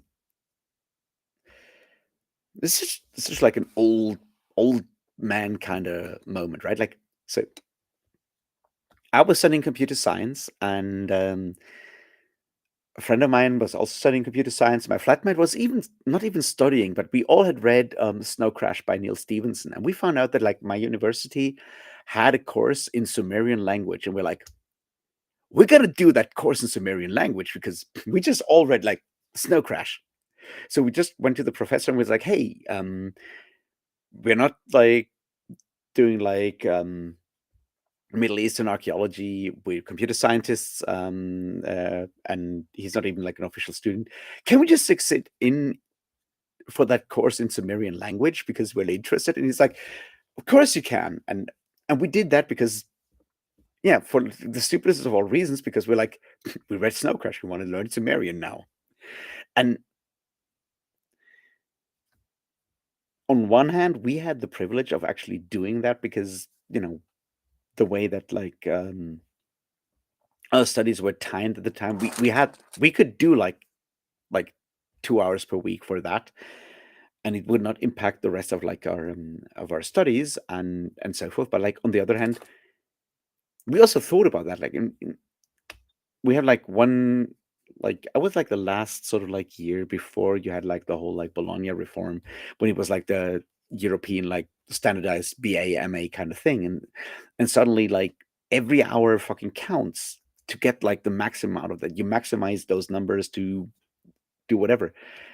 And that's sort of like once again instrumentalize the whole thing into yeah, and it gamifies the whole thing into like maximizing the numbers. And that's not what what I would think like higher education, like higher sounds stupid, like you know what I mean, like academic education, which should be like it should be like, hey, I go there, I'm gonna pick all the courses that interest me, and like after 5 years I go to like the office and go like, hey, I've got like all of these exams, does that count? Do I need to do something else? And they go like, well, you need this one course and then you can actually get like the full degree. But you you completely formalize the whole thing and go like, you need to do this and then this and this and this and this and this. It's like you don't actually create education, you don't create understanding. You kind of incentivize people to do the minimum to create the maximum, the highest number to get out of that to then get a job. And in the long run, that's not gonna this is gonna lead anywhere, is what I'm saying. It may work right now on like a short-term kind of basis, but it's not gonna, and then you go to that whole like you step from that and on, it's like, why are you studying history? Why are you studying philosophy? Why are you studying medieval history? Why are you studying Middle Eastern archaeology? And it's like, well, if you want to call yourself a civilization, you may also want to, have room for people studying medieval history, theology, and Middle Eastern archaeology. That's what makes a civilization, and not just like a bunch of people maximizing profit before we, burn the planet kind of thing.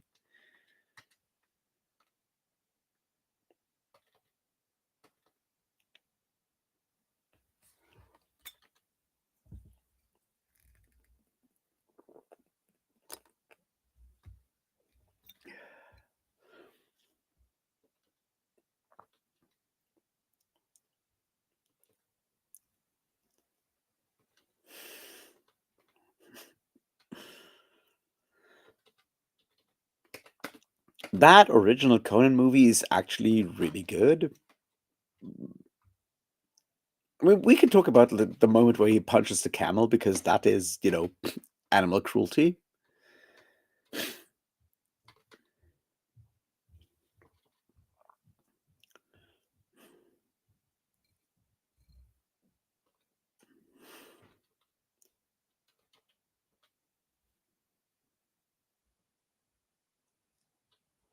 Yeah.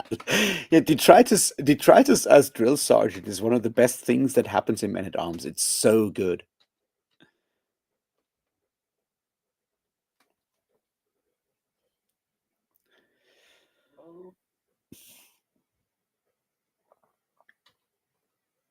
Like that's the thing, like AP, like here, like my university, like in Germany, like German universities, you can always just sit in. Like at least like when it comes to like most humanities and most like math, computer science, physics, that stuff, yes. Medicine, probably not, because they're like, have like smaller courses, but like most like broader stuff, you can always sit in.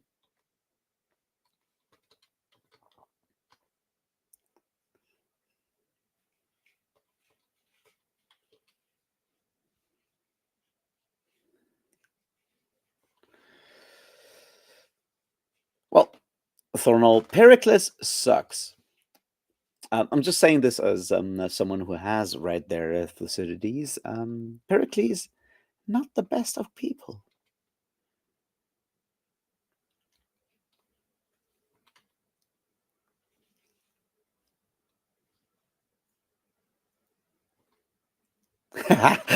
Yeah, geology fucks you up, Tom. You're right there. Geology fucks you up. That is some serious like that's serious science.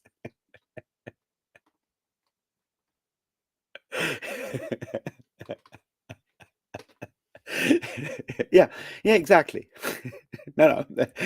Geology, that's the thing. Like, at my university, geology department is right next to the physics department, which makes sense. Oh yeah, they do like hard mathematics.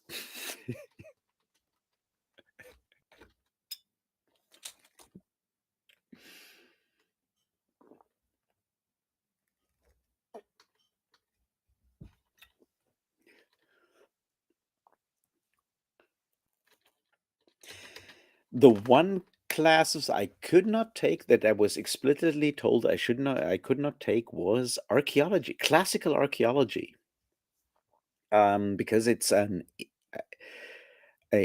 so heavily focused on images that blind people would not actually be able to do that. That's what I was told. So I can't do classical archaeology because I'm too blind to count pubic hairs on Athenian statues, which is exactly what you do in classical archaeology. And I kind of get it, but it was still very frustrating to hear that.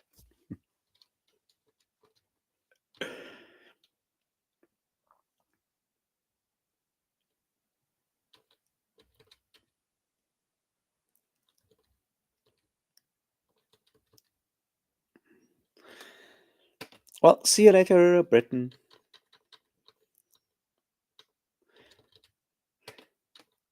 That sounds very specifically American, and that I think that's like one of those things, AP, right? Like maybe it's just like my specific university, but like stuff is so fucking relaxed around here. Like you can. One of the things that I really love, they have like my university has like a specific sort of like program like senior studies, which is for retire people in retirement. Like they can just like immatriculate for like a studies program and just do like courses.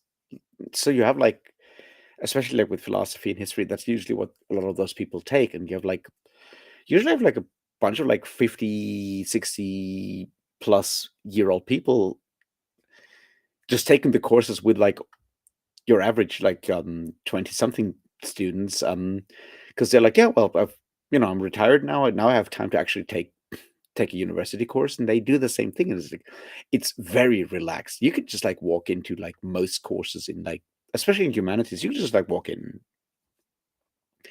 Ideally, not in the middle of the course, but like if you enter the when the lecture starts, you can just like start with that, and no one will ask. And I like that. Maybe that's the beauty of like having no guns.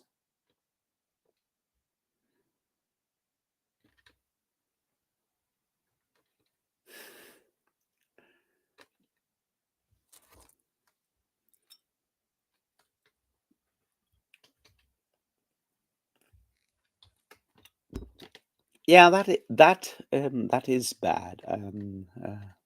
Thornell, I agree that can certainly be frustrating.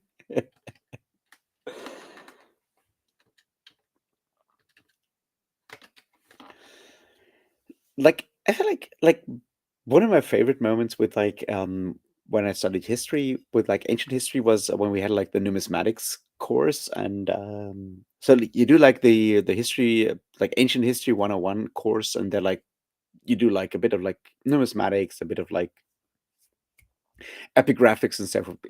It's an introductory kind of a lecture, right? And most people really don't like that stuff because it is pretty fucking boring unless you're like very specifically a nerd about coins or whatever, right? And our professor was like, "Well, so now I'm telling you why numismatics actually matters." And he's like, "So imagine your neighbor wants to build like a carport, and you really don't want to see that there. This is where numismatics helps you because now you know which coin to buy on eBay, drop into his garden, accidentally find that, and then call the archaeologists. And that carport won't be built for the next 5 years. But for that, you need numismatics." And one of the best sales pitches I've ever heard.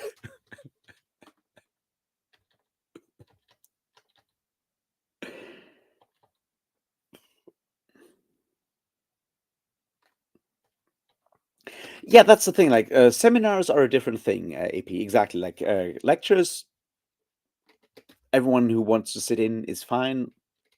Seminars are a different thing. That's true.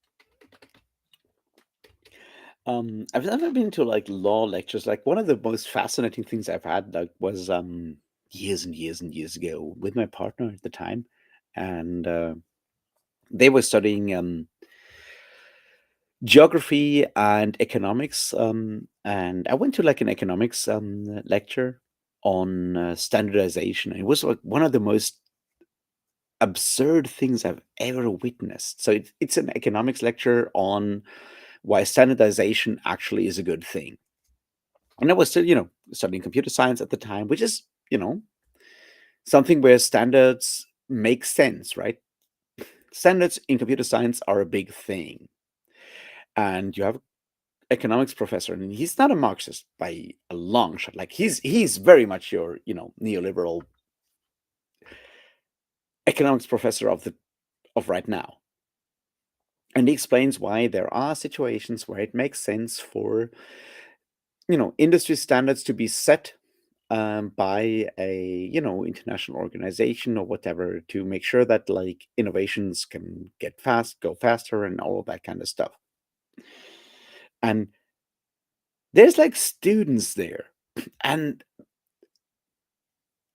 they're like 21, 22 years old. Um, living in like a German student fraternity, which is much more fascist than American fraternities, just to be clear. And the whole fucking 9 yards. That the people that have been like, you know, where Joe Rogan takes fucking testosterone, they've taken Ayn Rand, is what I'm saying. And you have these people go like, well, but couldn't the market solve that?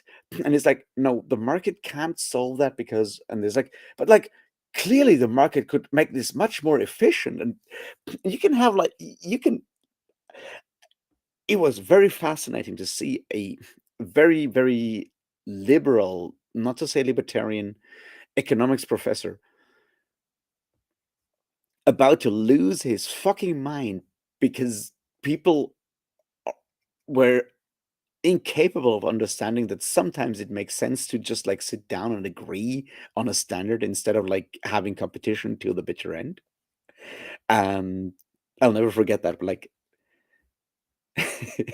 don't go to economics lectures, is what I'm saying. It may make you even more depressed.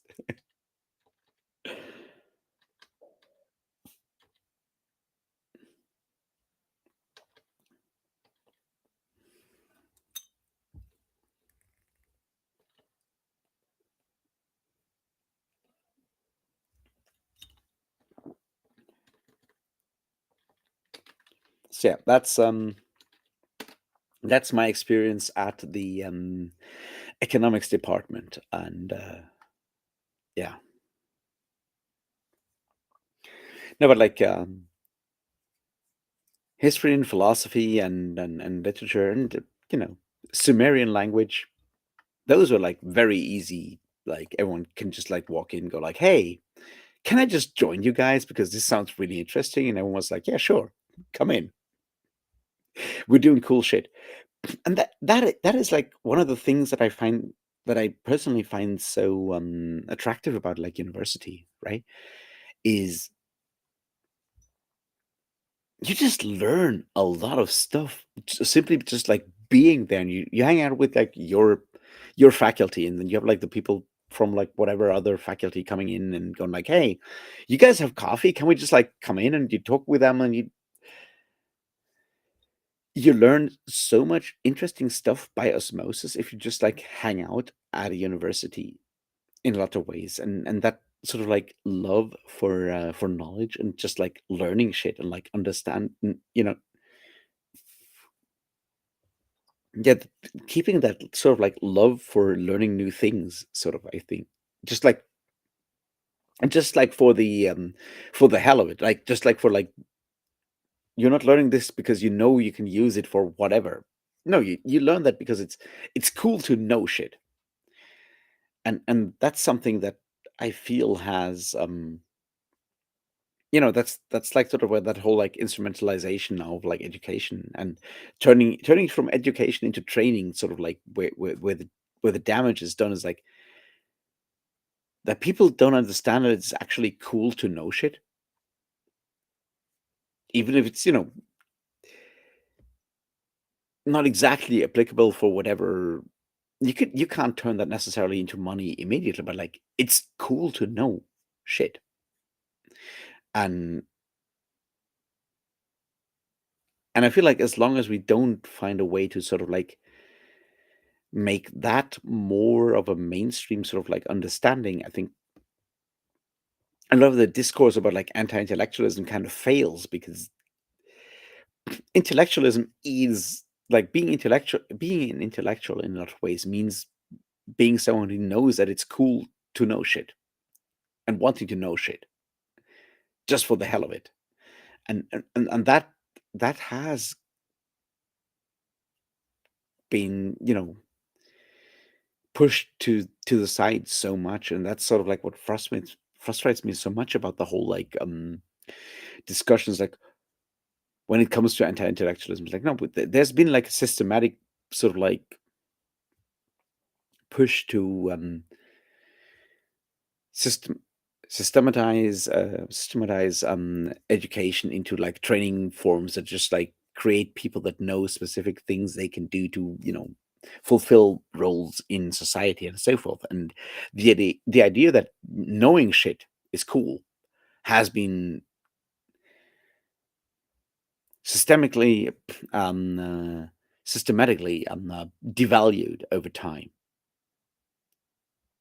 and and that's just like really sad to me.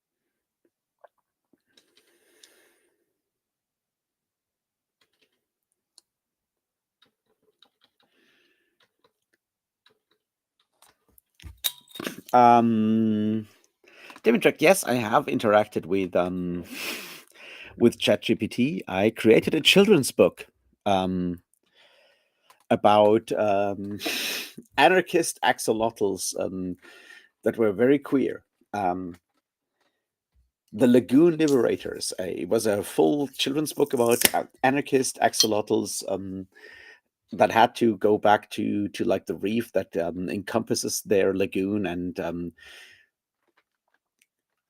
stroke back some crystals so they would shine in the colors of the rainbow. And that's what ChatGPT came up with, which is actually pretty good. But maybe that's because I had like very specific ideas for the prompts.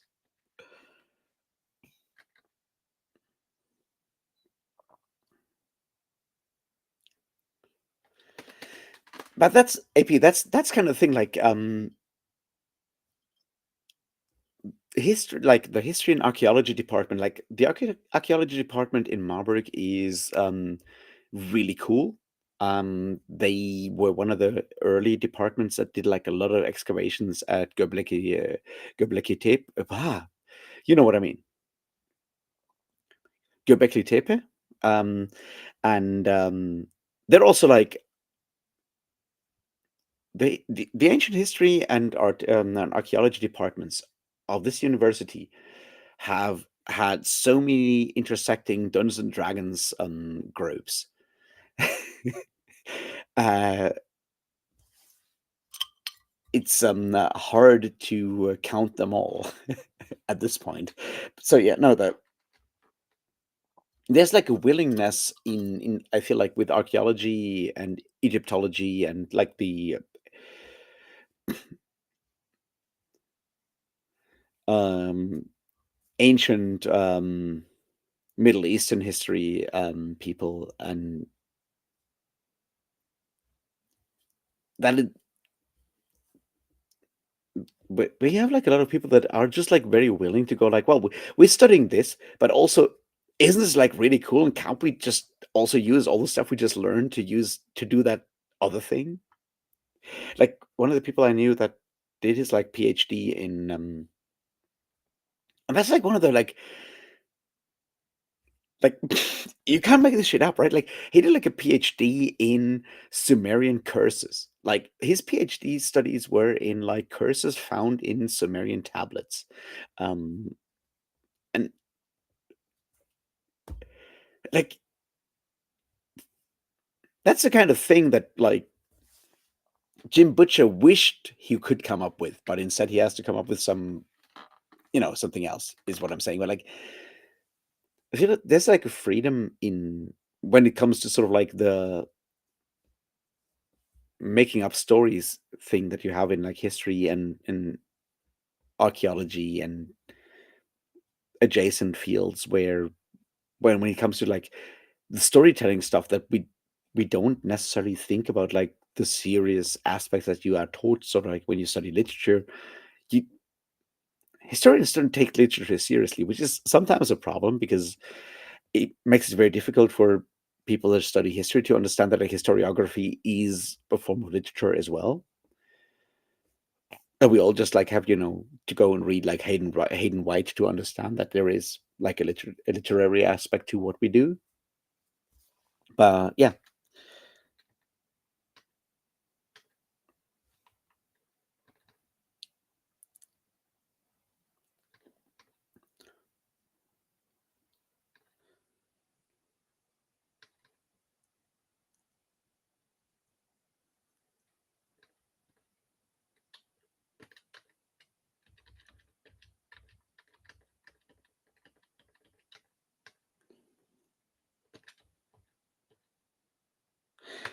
I can't speak Spanish. I am very sorry. I can say Simon Cabron, which is what I learned from to say yes from friends from Mexico, and then I can say well, things that I want to say on stream because of all the other stuff. I'm sorry.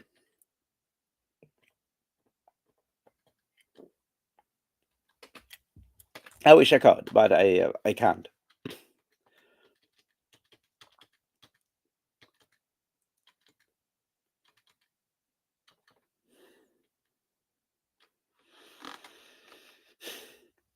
Because I so here's the thing, like I feel like people that I know that do like actual Egyptology have moved on from Zahi Hawass for like a long time. But that's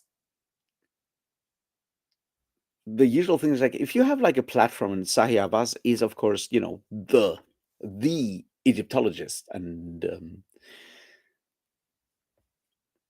it's kind which makes it hard to find people that do current Egyptology stuff, I guess, in a lot of ways. So I think that's part of the problem with that, and that goes for like all of like history, archaeology, and that kind of stuff. That once you have people that sort of take so much of the spotlight, that it's very difficult to sort of like step around that in a lot of ways. And it's like the same thing for like when it comes to like obscure like British and Celtic weird shit. It's like it's Ronald Hutton, isn't it? And there's stuff happening at the moment that is outside of like what Ronald Hutton is talking about, but because he's sort of like the guy that talks about witches, druids, and all the other stuff, basically, it's kind of difficult to step beyond that unless you are like actively in that field, and that's kind of part of the problem. And I guess with someone like Sahi Abbas, the problem is also that he is, of course, sort of the official archaeologist of like the Egyptian ministry, I guess, in that regard. So there's like even like a political system that makes it very difficult to step behind that. But Egyptology has moved beyond that, and that's not like taking anything away from him, because clearly he did like important shit, like as an Egyptologist. But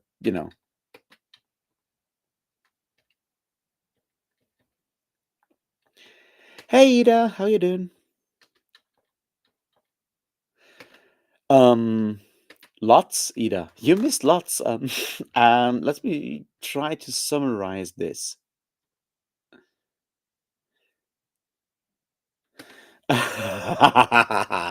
Max Garfield. Seriously, don't read Flashback. It is not just a hot mess, it is just a piece of fucking hate speech. It has a literal Day of the Rope reference in it, and that's like, yeah, you know. Um I don't think I have to explain why that is kind of bad.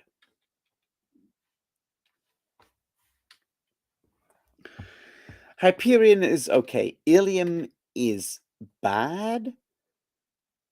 Olympus is much worse. Like if you read Ilium and Olympus together, you can see how Dan Simmons's brain breaks from being just a conservative reactionary to being like an Islamophobe raging fascist, because one of them was written right before 9/11 and one of them is written finished right after 9/11. And you can tell within the story about how suddenly the bad guys have to be Muslims. And I'm like, none of this was like set up at all. It just has to be in there because now we hate brown people even more. Not that, he didn't, was, hate brown people and Palestinians in particular during Hyperion already, but it gets worse.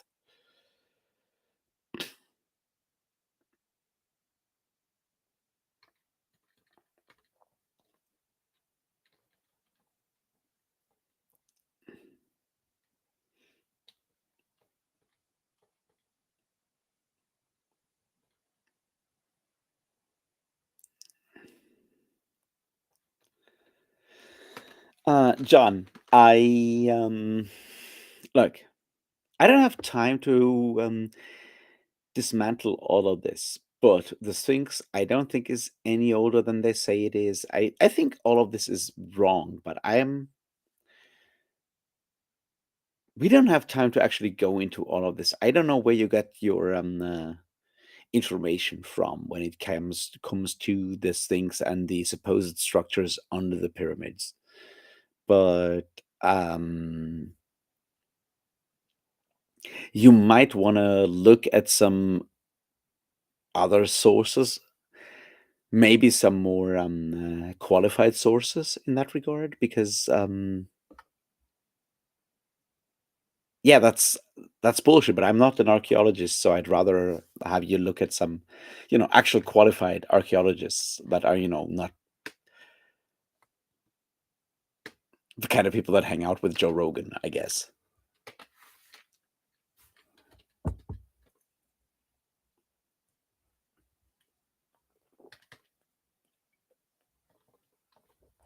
The pyramids were not a source for energy. The pyramids were just a bunch of people piling rocks on in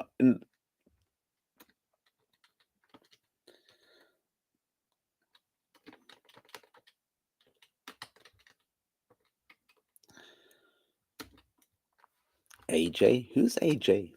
Do I want to know that? Probably not.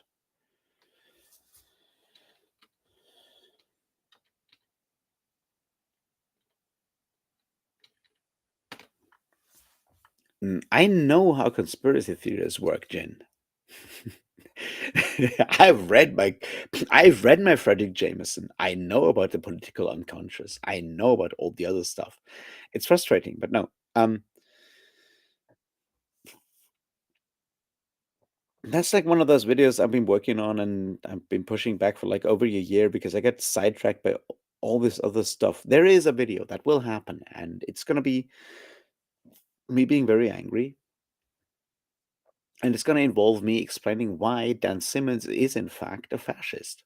Um, and it's bad, which is sad. But the moment when I realized, and because I read fucking Da Vinci Code as a 15-year-old and was like, it's interesting, but something's off. And then I reread it last year and I'm like, holy shit, he's actively citing Holy Blood and Holy Grail. And I have read Holy Blood and Holy Grail. And Holy Blood and Holy Grail is citing the protocols of the Elders of Zion as a positive source for its thing.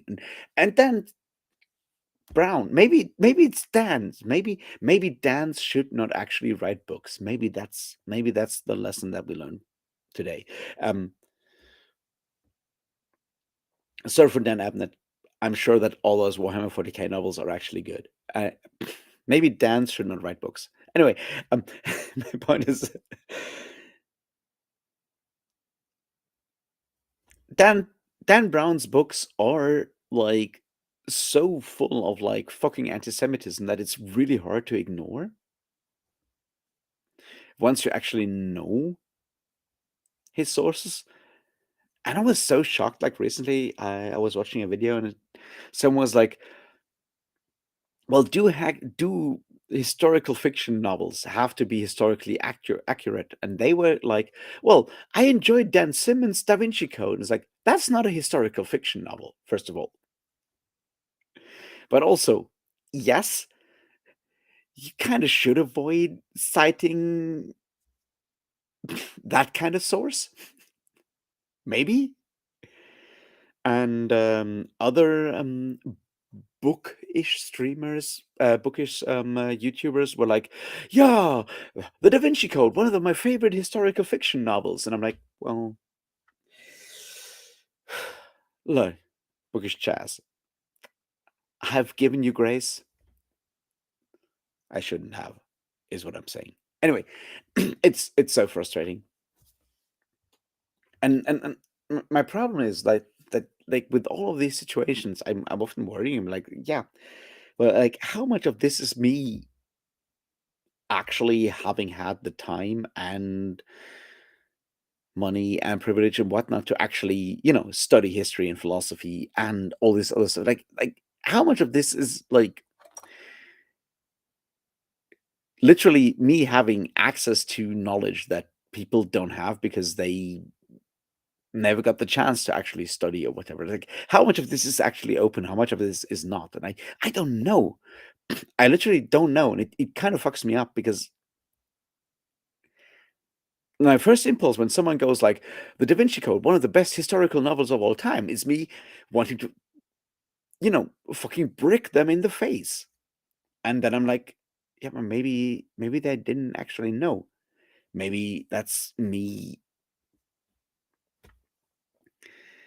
having, you know, had to write like term papers on heretic crusades around the Albigensian crusade. Maybe that's me knowing stuff because of that, all of that kind of stuff. But like, where do you make that cut, right? And I don't know.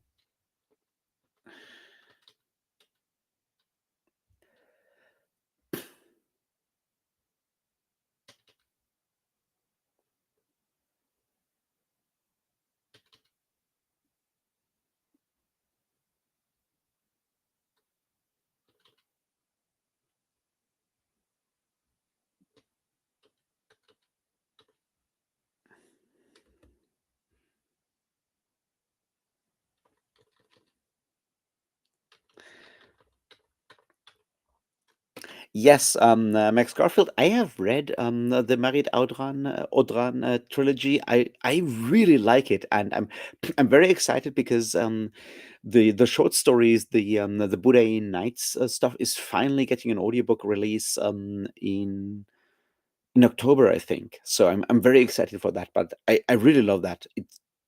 I think like When Gravity Fails is such a fascinating book, and once you add the other two, Fire in the Sun, or whatever the third one is, I can't remember the title right now. No, I love them. They're really good. Um, so yeah, I've read them. I wish more people would read them. I even made a video on that, and Alec Effinger's widow commented on that video, which was like something I was very much not expecting.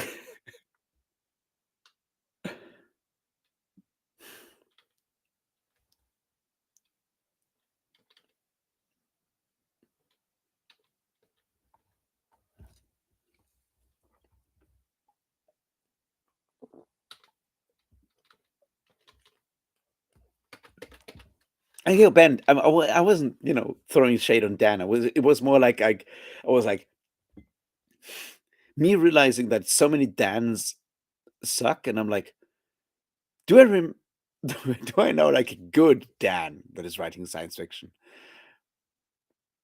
And it was like, oh, Dan Abnett, he might be good. But yeah, George Alec Effinger, When Gravity Fails, A Fire in the Sun, and whatever the third one is, like the Marit Odran trilogy. Highly recommend it. It's really, really good. I wish more people would read it.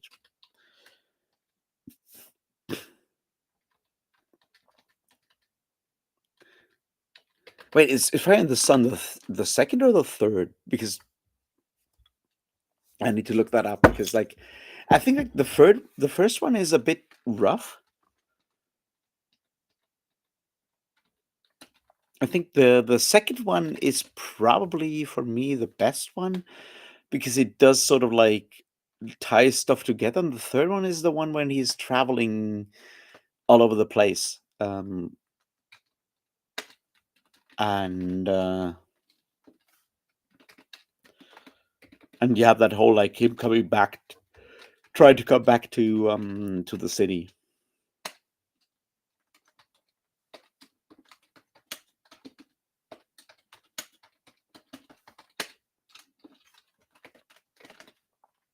Let me see.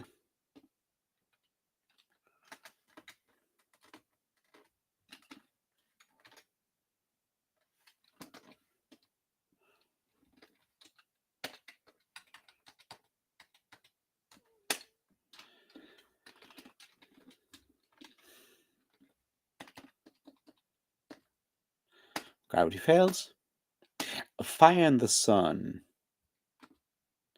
The Exile Kiss, or the third one.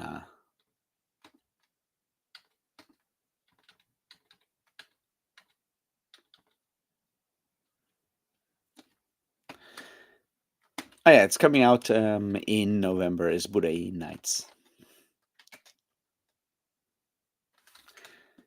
and I'm very excited for that one.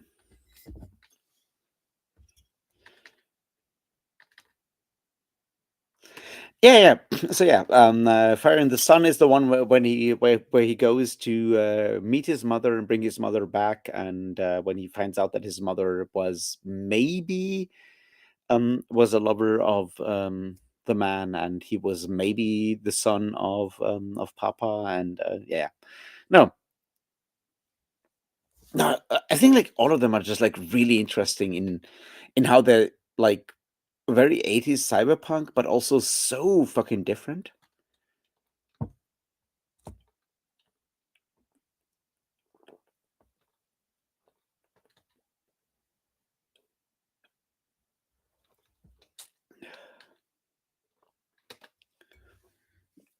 So yeah, no, with you there, like, I wish more people would actually read that. It it's just like so interesting as like a very sort of like different approach. Well, as I learned from that comment on my on my Marit Odran video, is that apparently George Alec Effinger was got into taken into the science fiction writers Hall of Fame at the same time as Stephen King for reasons which like no one remembers apparently.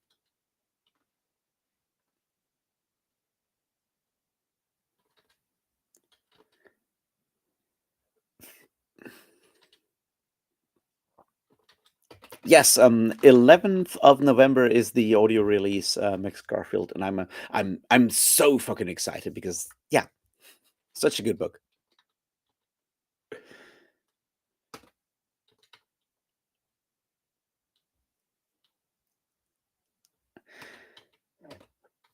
I think it was published before anyone knew about the David Cameron thing, so I think we can excuse him for that one.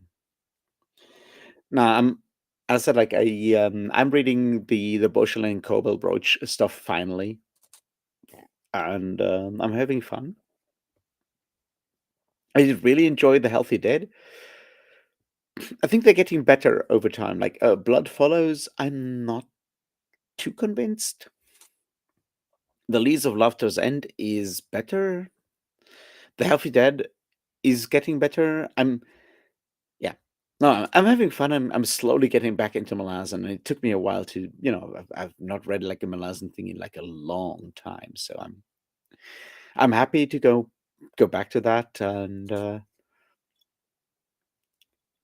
slowly get into all of this once No Life Forsaken comes out, I guess.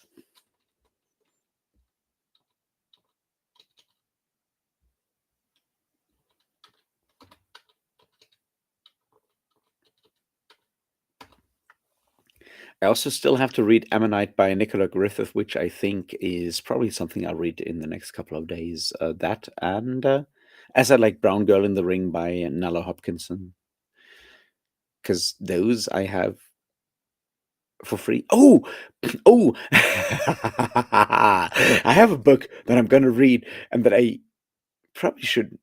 I don't think I've. So I'm going to read this book, and it's going to make me very, very happy. And there's like a very, very, very limited audience for that. And it's called The Seventh Function of Language. And it's the kind of book that I don't know if Nifl ever read that, but like if he hasn't, he should. It's the kind so it, it's a crime fiction about the death of Roland Barthes and all the other post-structuralists, Michel Foucault, the whole fucking French bagage.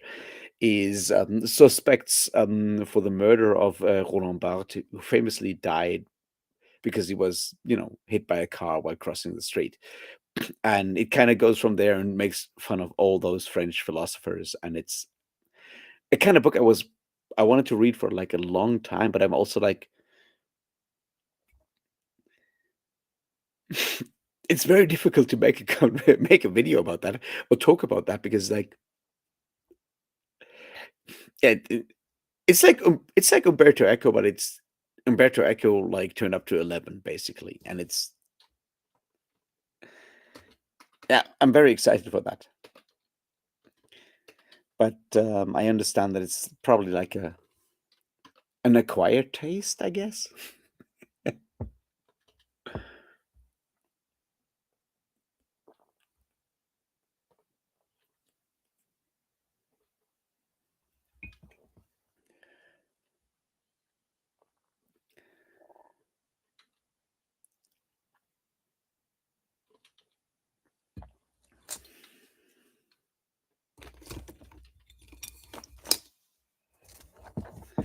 Wait a second, Civilization. Wait, which one are you talking about, Max Garfield? I'm confused right now.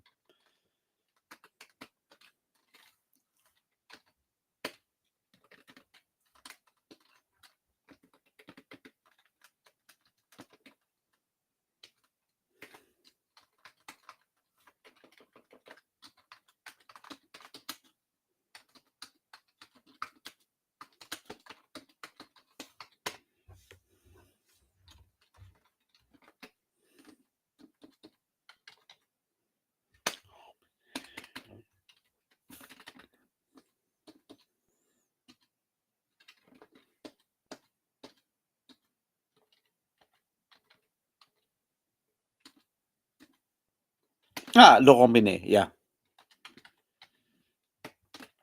yeah. So it's also by Laurent Binet. Okay.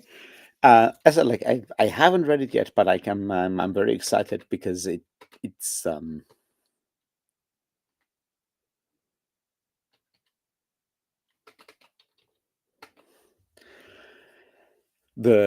Laurent Binet.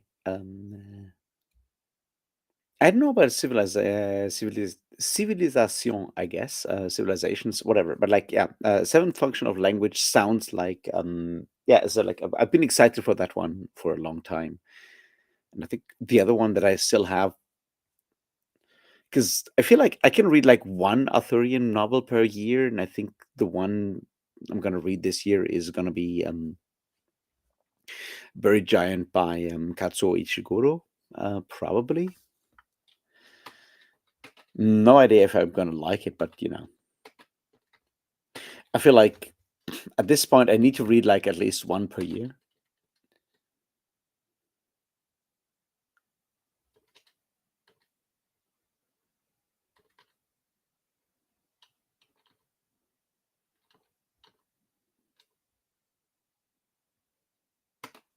That does sound like fun. Like, yeah, I'm gonna look at that one like once I've read like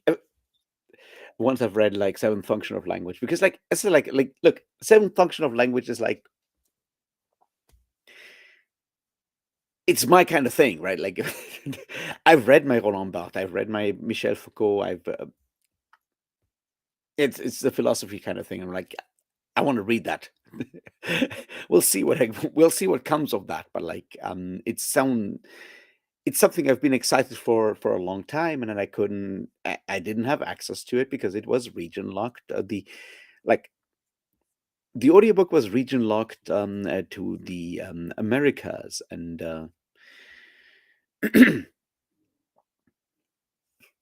at some point I got access to audiobooks that were region locked to the US, and the reasons for that are something I don't want to talk about on stream, but I have access to them now, and that makes me very happy. And it allows me to read, listen to stuff like The Collected Tales of Beauchelin and Cobra Broach, and it allows me to listen to the seventh function of language. So I'm going to do that, and there's a bunch of other stuff that I didn't have access to before. That also makes me very happy. So much of that is Frantz Fanon. So there's that, I guess.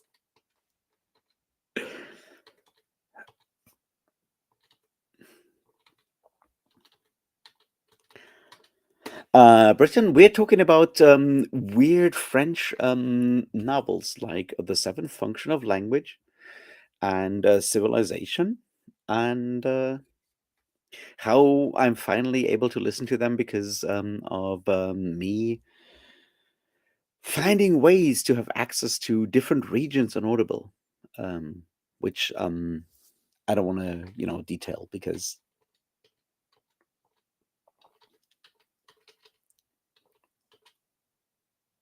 yes, that one,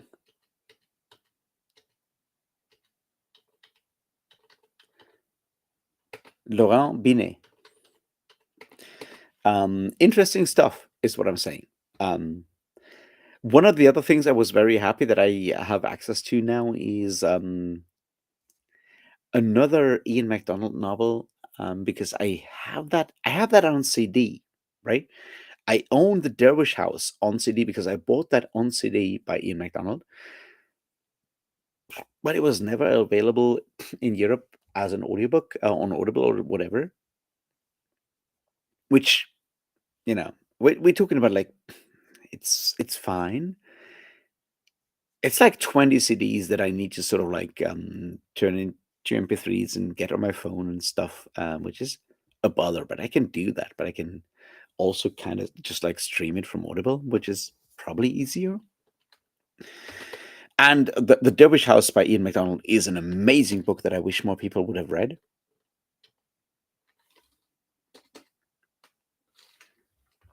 But then that's like an Ian MacDonald problem because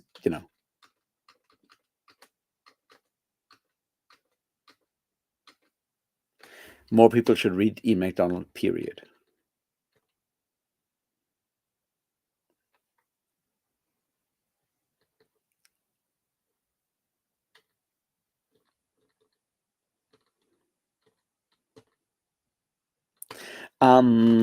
How many of the French existentialists have you read, Britain? I mean, I'm very much like an Albert Camus kind of guy, although I think that obviously, Simone de Beauvoir is very, very much worth reading. I'm just not much of a Sartre guy. I don't know, just doesn't. And obviously, like, existentialism is humanism is a really good text, but being a nothingness, not so much my kind of thing. But then I'm also not much of a Heidegger person, so there's that. Which is bad because, like, Heidegger, my city, I have, for reasons that we don't want to talk about,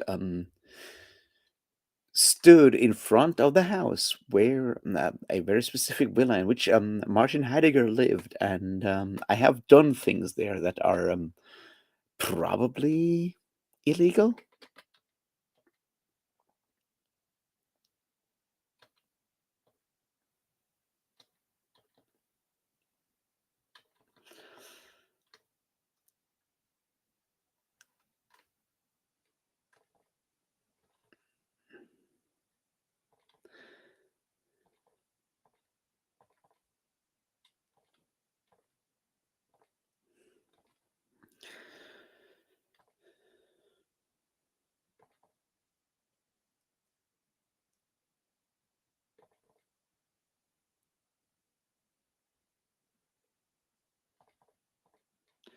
I don't know. Life Forsaken for me has the 28th of October as release date.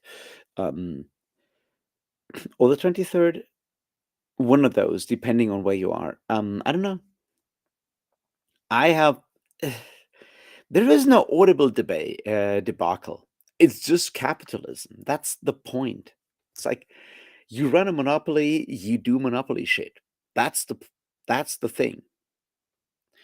Um, I might look into it. I might make a video about it. I don't know. I just feel like everyone being so shocked that Amazon and Audible are treating authors like shit is so shocking. I'm like, where have you been the last, I don't know, decade, motherfuckers? It's not like, anything has changed.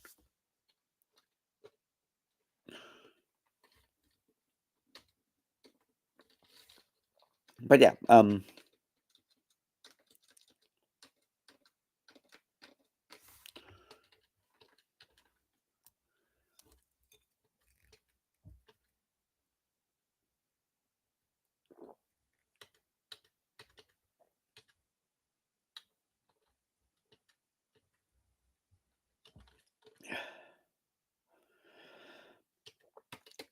yes, biggest necrophilia is bad, is illegal in Germany. And I don't know if fucking Martin Heidegger is buried. I just pissed at his former house because, I had to. No, like, the thing is, like, his villa is across the street from a club where where I organized like heavy metal festivals, and both John and me had to go there for reasons. And what's interesting is that from that house, from the villa where Martin Heidegger lived, you can see right up the hill to where Hannah Arendt used to live, which is important for the kind of relationship that Hannah Arendt and Martin Heidegger started in Marburg. So yeah. Anyway, I'm not too proud for having to, having done the thing that I have, but you live in the house where Heidegger lived. You know,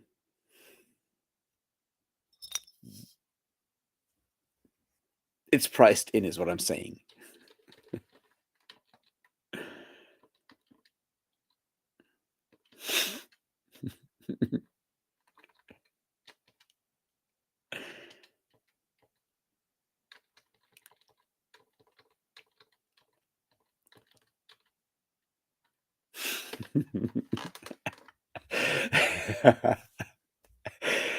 Britain, I here's the thing.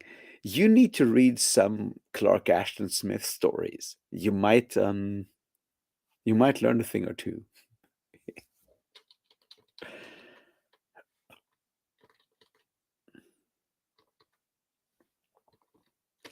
Look, I was pissing in this fucking front yard in like fucking December. It was like -5. It was like snowing and shit.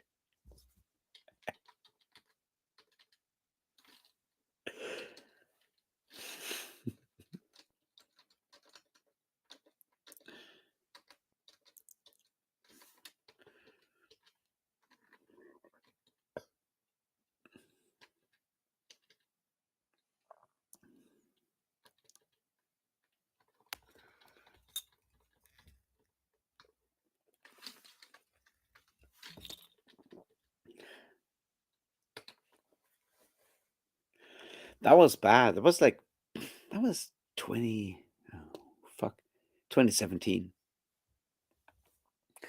2017.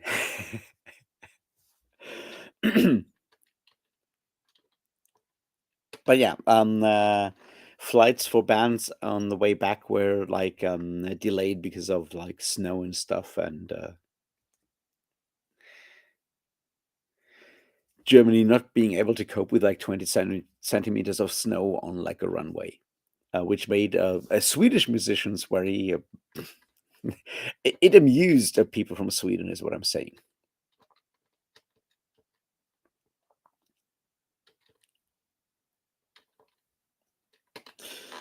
No, John, it was on purpose.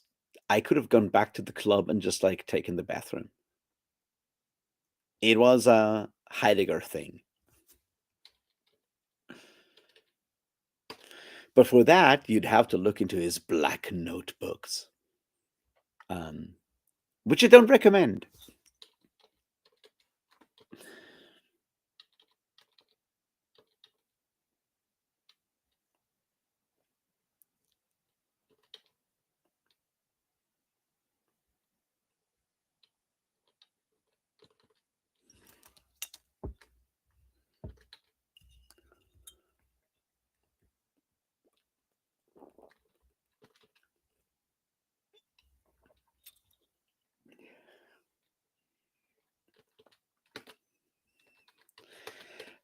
Yeah, I think that sounds like something that Britain would really love. That combination of color of comic book, graphic novel.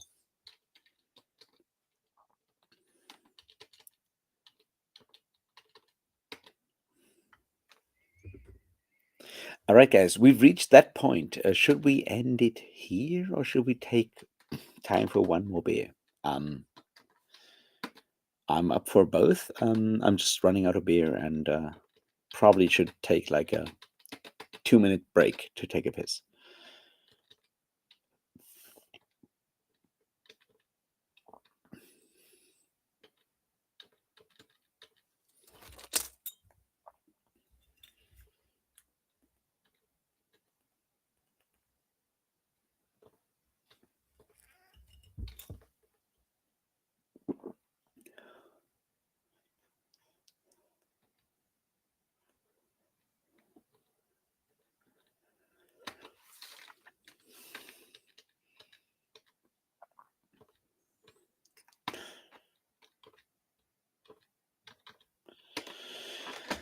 Well, we have to imagine Ruff happy as he goes uphill to take a piss, um,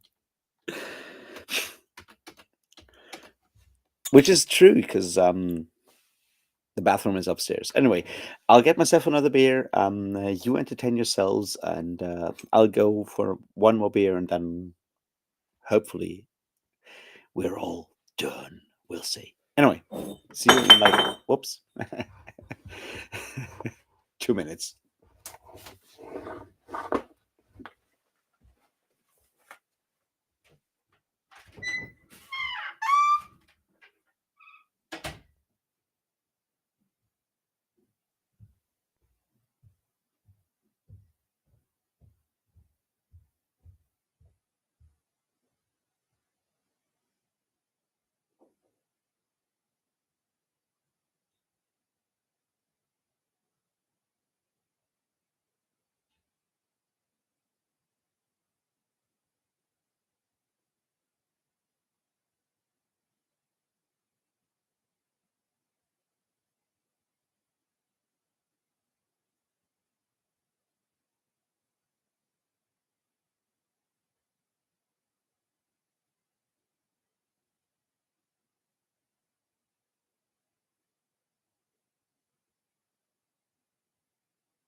right, here I am.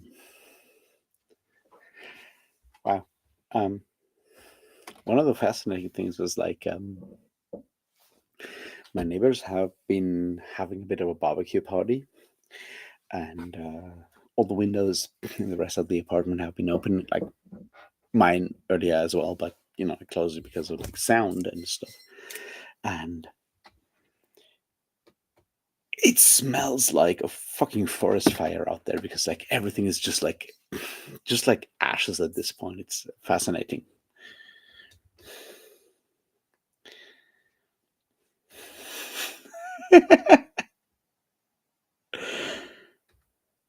You get Heineken at work. Interesting.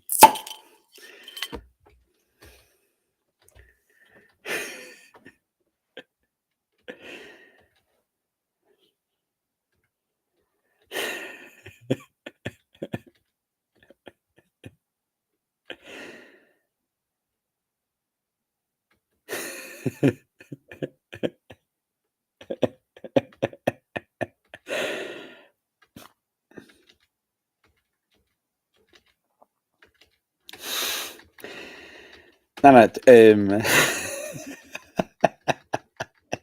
go through the chat. Sorry.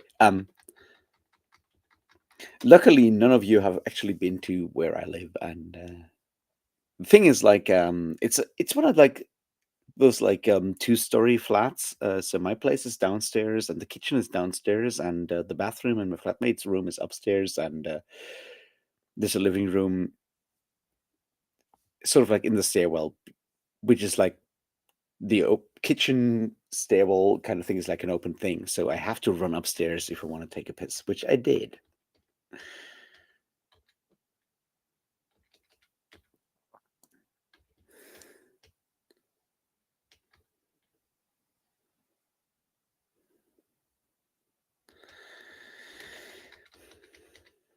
Um, Look, I'm on I'm on the top. My bathroom is on the top floor. Shit is definitely going down.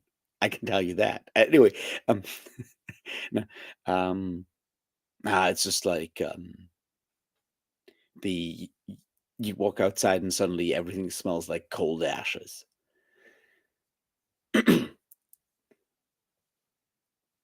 Like today's empires and tomorrow's ashes, I guess.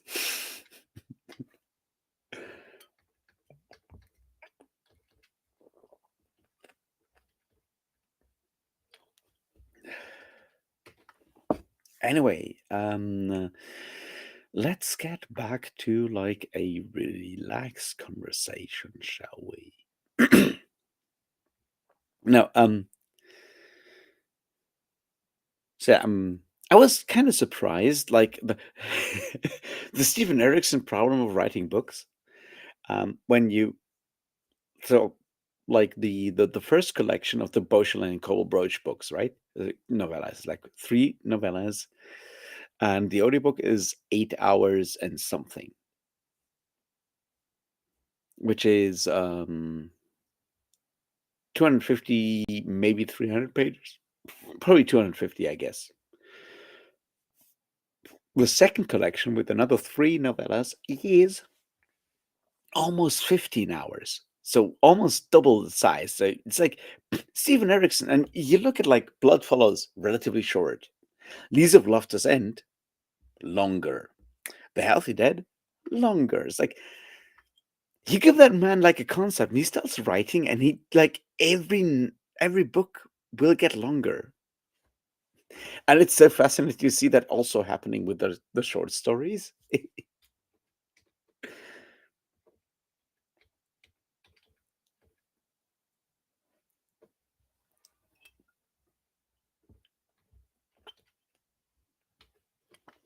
So that's what I've learned today. It's like don't give Steven Erickson more like don't give Steven Erickson free reign because he will take more time and more pages and more words.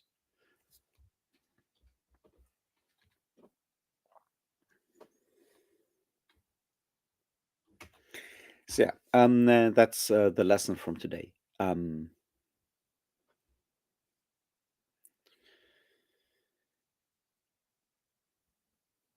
But yeah, like so I guess I read that Laurent Binet tomorrow next week, and of course The Buried Giant by Katsuo Ichiguro, because one Arthurian novel per year is fine. Anything beyond that is too much.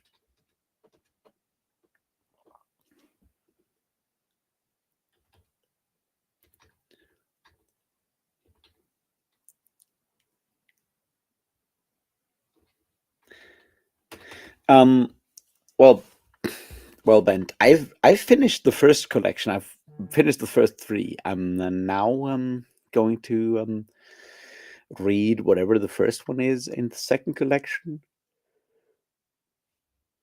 You know, whatever comes after The Healthy Dead is the next one that I'm going to read. I feel like Britain, you might change your opinion once you've read like more than the first book, because the streamlining it does kind of happen. Like Deadhouse Gates is pretty streamlined. It's also like pretty fucking intense. Is what is I guess part of the problem.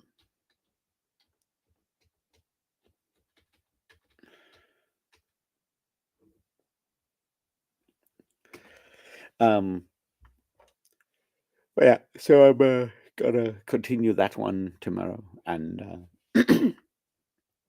think about that, and then I'll probably gonna reread the Malazan Book of the Fallen because No Life Forsaken is at the end of October. I'd, I'd better get ready, I guess. And we'll see how that goes. Um, I definitely need to reread The God Is Not Willing because I don't remember too much. I felt like God Is Not Willing was a bit too in your face for my personal taste. But like for me, like The God Is Not Willing felt like Steven Erickson losing his patience with like his readers and going like, look, I've been writing about fucking climate change for fucking ever. You didn't get it. Here's your fucking deluge. Deal with it, motherfuckers. Because clearly you don't understand it otherwise. And for me, that was a bit too in your face sometimes. But maybe that's just like a me problem.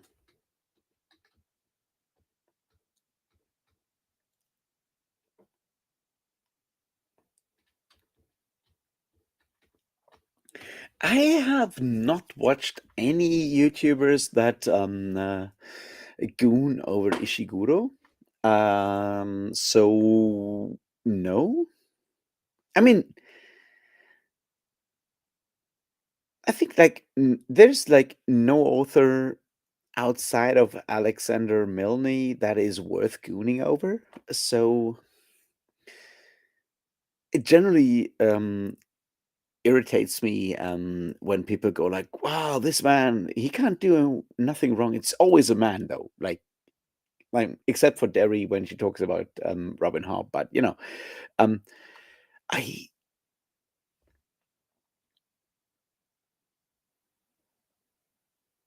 I feel like there are some authors where it feels like very sort of like performative because you're like, if I claim this author can do nothing wrong, then I can sort of like broadcast my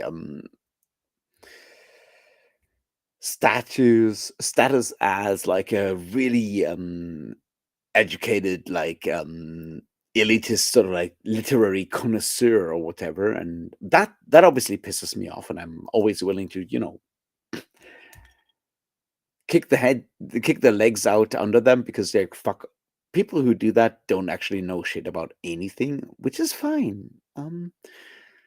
But I like to take the legs out under them because fuck that shit. It's like with Ishiguro in particular, I haven't read any Ishiguro, so I don't know anything about it. I'm gonna read The Buried Giant because it's an Arthurian book, and I feel like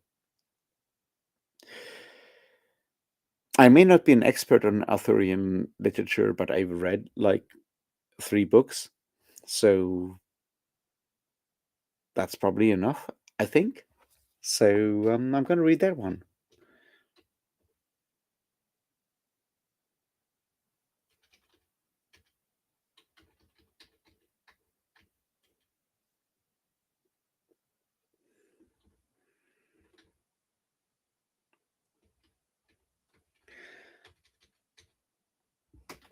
About Crichton, I know nothing.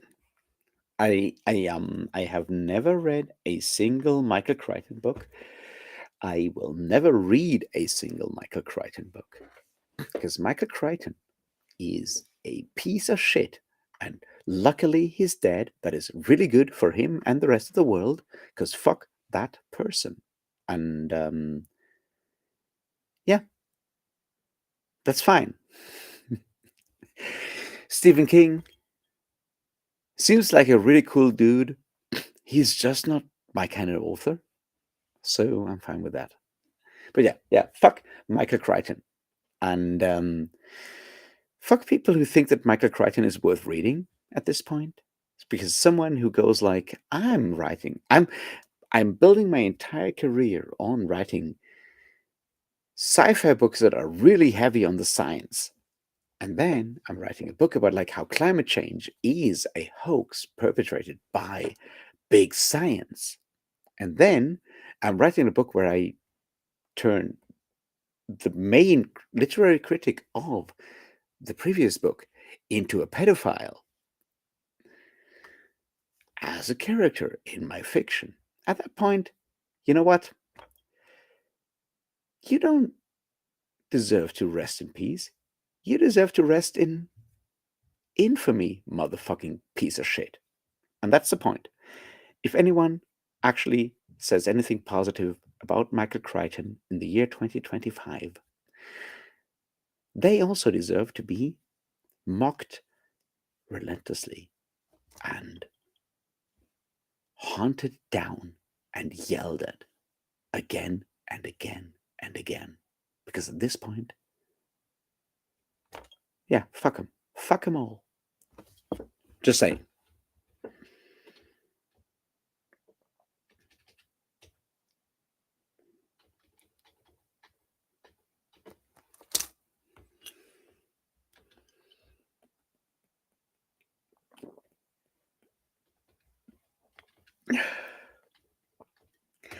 Look, John, it's not about being drunk. It's very much about Michael Crichton being a piece of shit. And I'm not saying anything about against fucking like 13th Warrior, which is a cool book. It's not against anything about, fucking Jurassic Park, which is still fine. But like, if you build your entire career on trying to be like, doing science stuff and you deny climate change, yeah, you're a piece of shit. And if you take like, if you, and even if you actually believe that, taking a character, taking an actual like living person that criticizes your book and turning them into a character in your next book as a pedophile without any, actual proof, because you just were pissed because that person didn't like your last book. That's as low as you can fucking get. And that's where you show that you have like no fucking spine, no character, no nothing, and you deserve to die in fucking agony and infamy, and no one should ever say a single good word about you. And that's why fucking Michael Crichton is a fucking piece of shit and should never be mentioned in a positive way a fucking gun. Anyway, just saying.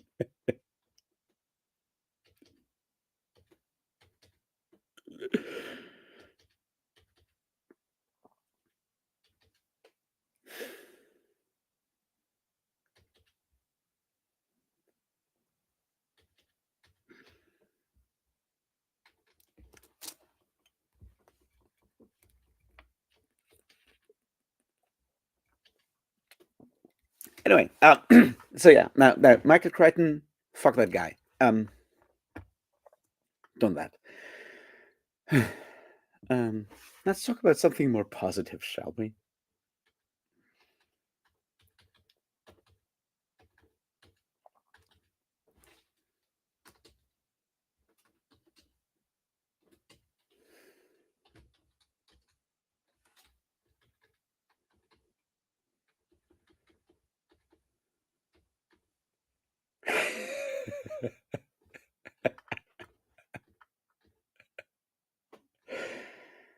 No, of course he's not a Nazi. He's just like a piece of shit.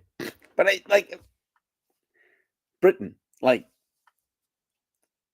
can't you understand the moment where you take a living person and I'm gonna tie this back into like a Nazi thing for a second, in a second, when we're talking about like high literature, but like taking an actual literary critic who criticizes your previous book and you turn that person into a character in your next book, and you turn that character in that book into a pedophile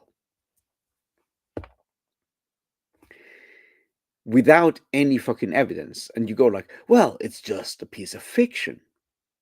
Don't you think that's kind of, fucked up? I mean, just asking, like, what do you think about that? Like, what would you, what, what would you call that? Just saying.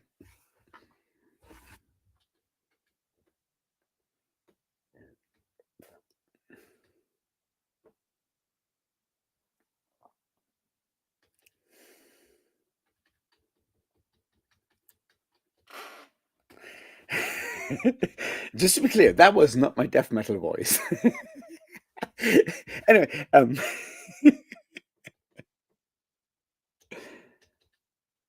don't know. I don't watch Daniel Green that much, so I don't know what he's doing recently. Anyway, my point is that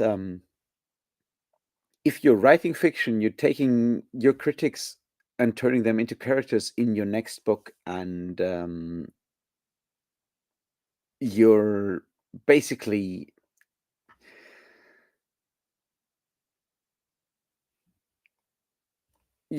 insinuating stuff that is actually like liable in all kinds of ways, and go like, well, this is just like fiction.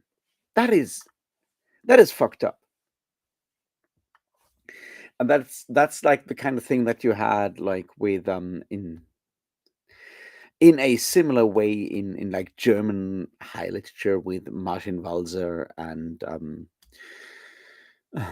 what's his name, Marcel Reich Ranicki. Um, and that's sort of like where the Nazi kind of thing comes in, where Martin Walser, being a German author, and Marcel Reich being a German literary critic and a Jewish survivor of the Warsaw Ghetto. Um, and okay, I'm trying to explain this, right? So Martin Walser gets like an award for like literary excellency and so forth in like early 2000s, and goes like, well, we should stop talking about like Auschwitz all the time, and so forth. And it's already very problematic. And Marcel Reich-Ranicki, being the premier German language literary critic, going like, hey, this is kind of fucked up. And in his next book, there's a character very much built on Reich-Ranicki, who is the bad guy, and he is full of like all the anti-Semitic stereotypes you can find, and so forth. And that's kind of what I mean with like what Crichton did, like the idea of like taking a critic who just didn't like your last book and turning them into like the bad guy in your next book, and not just like the bad guy, but the guy who just like has all the negative stereotypes you can come up with, and that's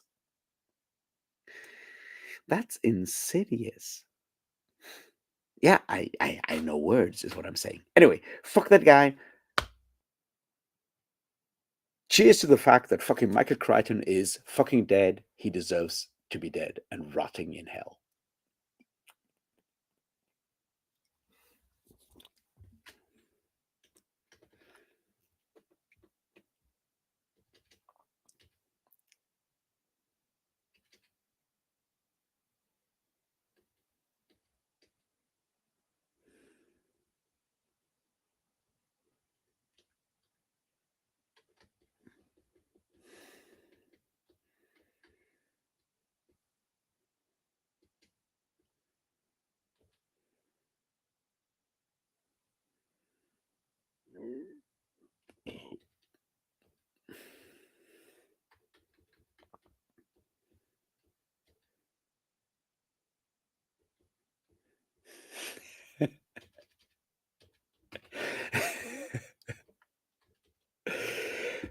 Like I don't know.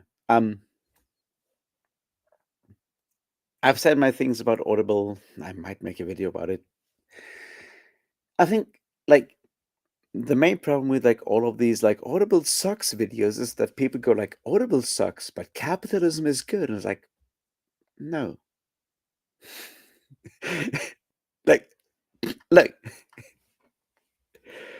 yes, Audible sucks, but you have to understand that it is not like someone being evil. This is the consequence of like a specific system of economics that you have subscribed to. You can go like, you know, I don't like the result, but you voted for like the leopards eating faces party. You did that. That's the point. And it just like, I don't know.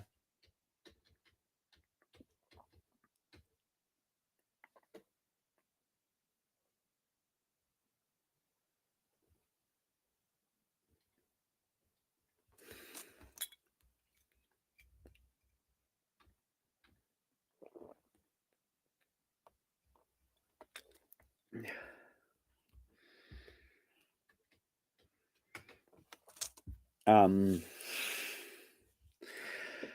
all right. I don't want to defend Daniel Green because I really don't. But Britain, here's the thing.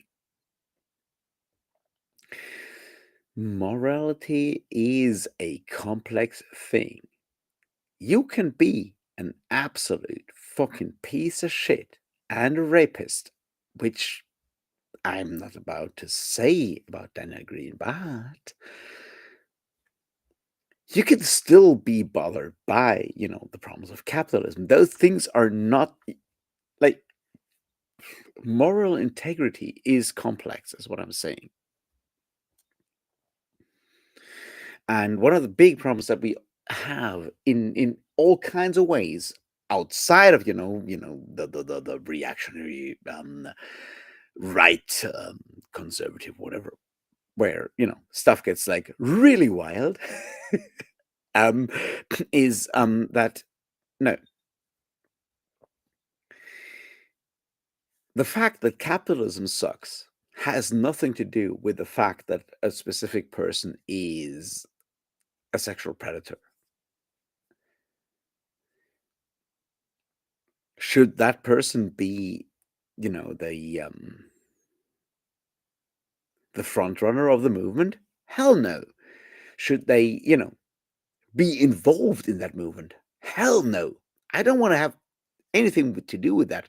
But the understanding that capitalism sucks is still valid, right? Like, you know what I mean? And that's sort of like where the idea of like how morals work kind of fucks up is that like there's like this one sort of like knot of morality and it's either red or green and that's it. It's like no, fuck that.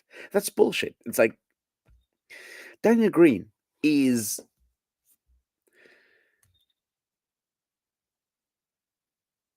allegedly a sexual predator and a lot of other things and I don't want to have anything to do with him. But when he says like, what Audible does sucks, he's still right about that. Those are two different things. It will I, use him as, an argument if I ever have to, argue about like why Audible sucks? Hell no. But that doesn't invalidate the other thing. Those are two different parameters, you know what I mean? And the fact that we kind of tie all of that stuff together is part of the problem because it's not. You could be completely correct about capitalism and still really wrong about like anything else. And you can be completely correct about everything else and still wrong about capitalism. And those are, different things. Like a fucking Jesuit monk will probably be correct, like presumably, if he's not Irish or anything of the other, there are presumably Catholic monks that have been completely correct when it comes to like anything sexual, presumably. And those people might still be very much in favor of neoliberal capitalism. And yeah, they're right about one of those things, they're wrong about the other thing. And like tying all of that together into like one specific like knot of morality, it's like part of the big problem because those are different things.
Wait a second, I need to check something.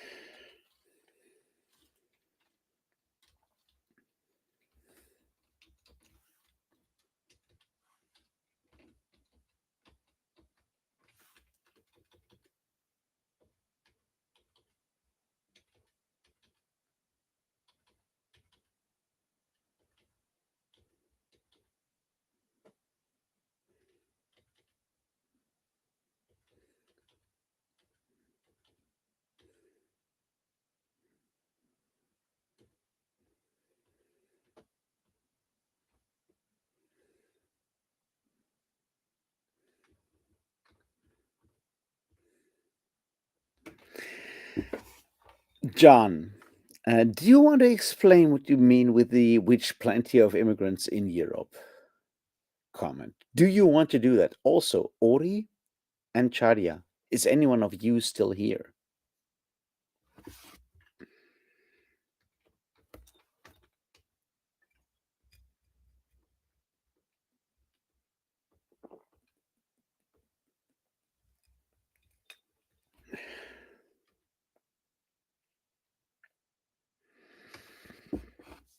Thornall, I have no idea. For me, this year, the most interesting awards this year are the Ursula K. Le Guin Awards. Those have some really interesting, like, I've read most of the books on the Ursula K. Le Guin Awards, and all of them are amazing. So, like, even the ones I haven't read, I suspect are as amazing as the rest. So, that's like the key awards for me this year is the Ursula K. Le Guin Awards.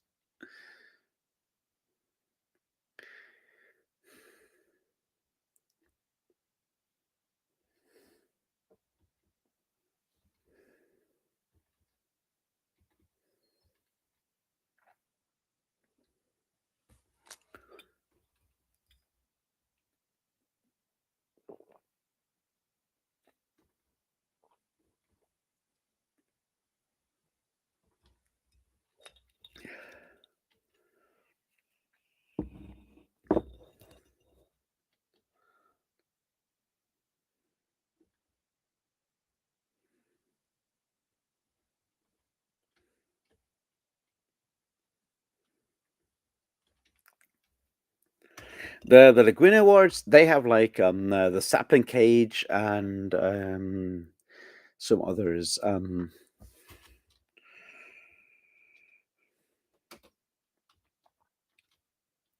Or I make this very clear,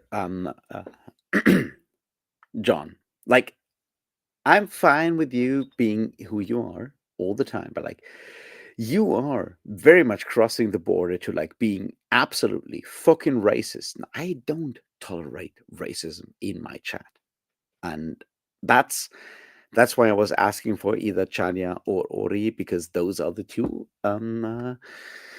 moderators I have, and I don't know how to ban you, but if you insist on being that kind of racist, that's where I draw the line, and that's where I kick you out. And I'm sorry about that, but like seriously, if that's what you think, if that's what you say, there's a hard line at some point, and that's where it is. So either you step back and you think about that, or you don't. I'm sorry about that, but that's where it is.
I mean, so here's the thing, like Britain, right? Like when it comes to awards, it kind of depends, like how does that work? Like there's like jury awards, and then there's like everyone can vote, and there's like you got like the Hugos where like it's like anyone who pays in because they're like a member of like Worldcon or like a supporting member can vote. So it's important to understand like how things get awarded, right? Like you know the Goodreads awards are different from like a Booker award because you know one is everyone and their dog can vote, and one is like I don't know, 15 people can vote, and it's important to understand that when you judge like the quality of like a award kind of thing, right?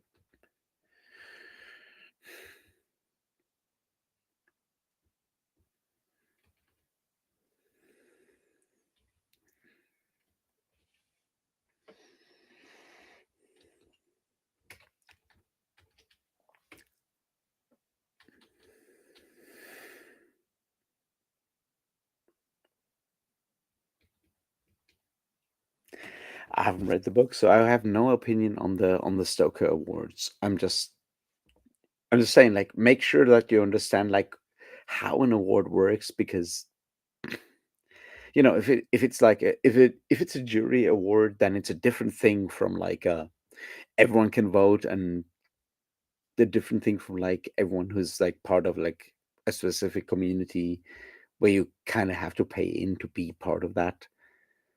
Those make like different awards because those represent like different communities in a lot of ways.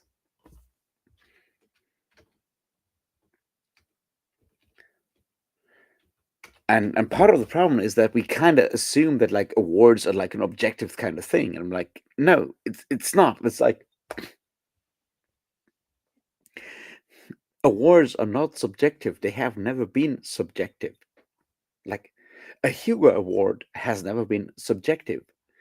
Like me and my five friends making the most, giving out the golden dick for the most pornographic science fiction book. That's not an objective award, but you know, it's still an award. You know what I mean? And that focus on like awards ties back into that whole idea of like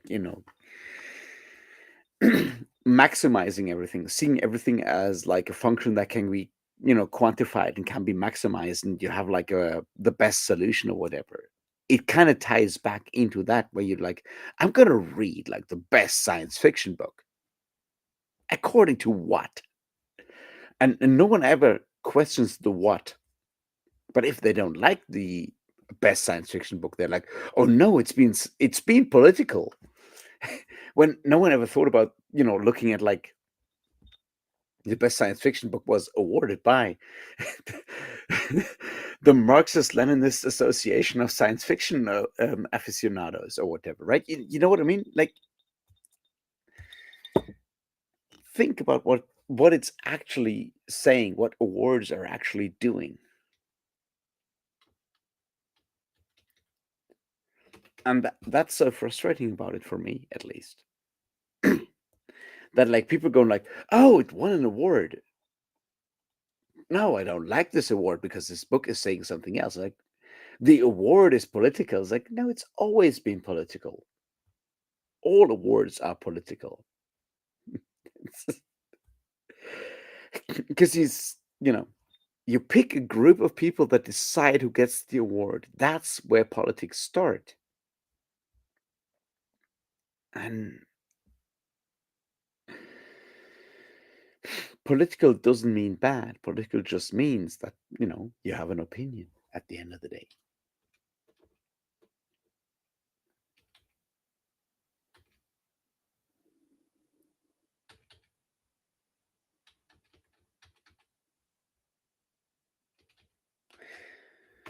Yeah, Tom, that's kind of the point. Like, they are interesting to see what is popular, but you need to understand, like, sort of like, what's the audience that actually, awards that specific, award, basically, right?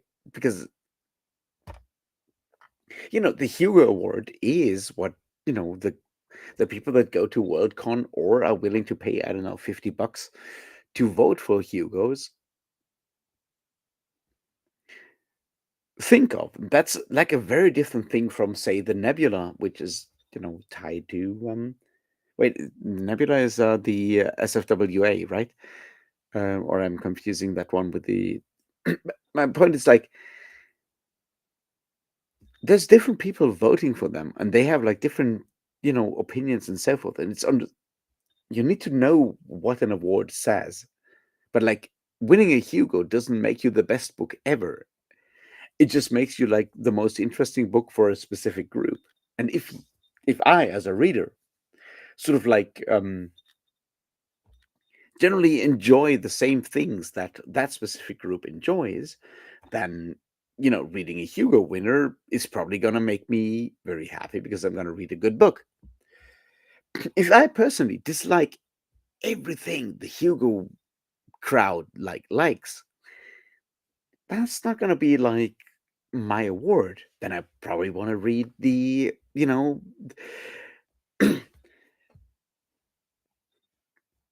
white male double machine gun whatever award that Larry Correia is currently awarding, kind of thing. And that's probably going to make me very happy. Or something very, very different. But the idea that like awards are an objective thing is sort of like weird to me, I think.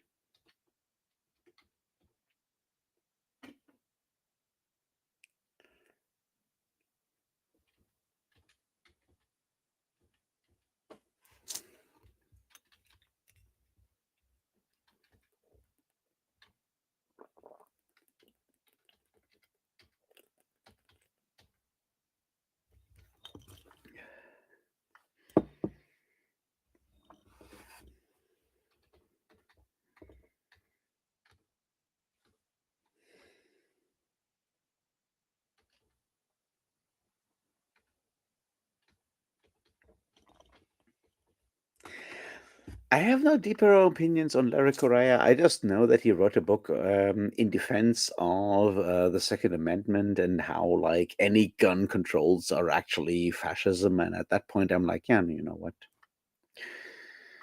I don't know.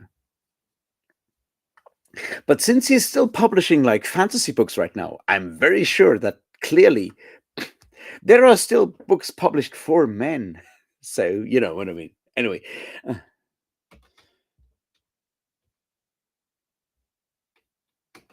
Anyway, I've heard from other people that I really like that Larry Correa is actually like a really nice person in person, which I believe.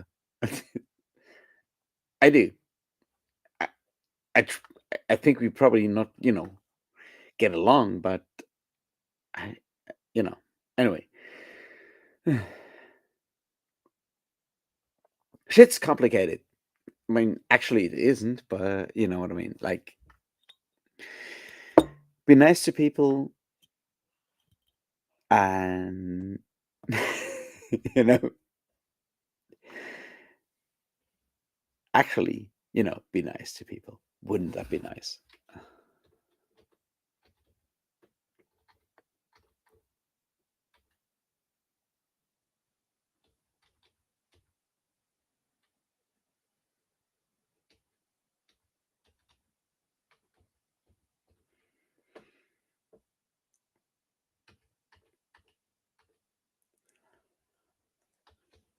I would know. I have not looked on Twitter for a long time, and so I don't know. I mean, I know that Larry Correa was part of the sad puppies part, and that kind of already, makes him fascist adjacent. I'm, not saying fascist because that would be rabbit puppies, but at least fascist adjacent, and clearly not afraid to actually go down that road is what I'm saying. And I know he did like publish a book about like how having weapons is actually really good, how having guns is actually really good kind of thing, which is what he published between his fantasy books. And I'm like, all right. So you're publishing the Saga of the Forgotten Warrior Part X, and then you're publishing the We All Need Guns, and then you're publishing the Saga of the Forgotten Warrior Part XY. And you're clearly a non-political author, right? I don't know.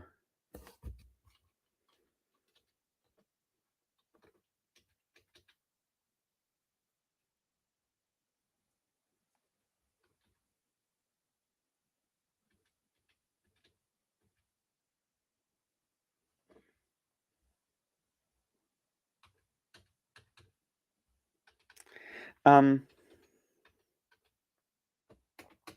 Tom, have you read Jonathan Carroll's speculative whiteness science fiction and the alt right, which won a Hugo Award this year? It's probably not the whole thing that you want, but it's kind of looking at least at like how the alt right is sort of like using science fiction in interesting ways. So I think it's sort of like an important sort of like a building block in what you're looking for.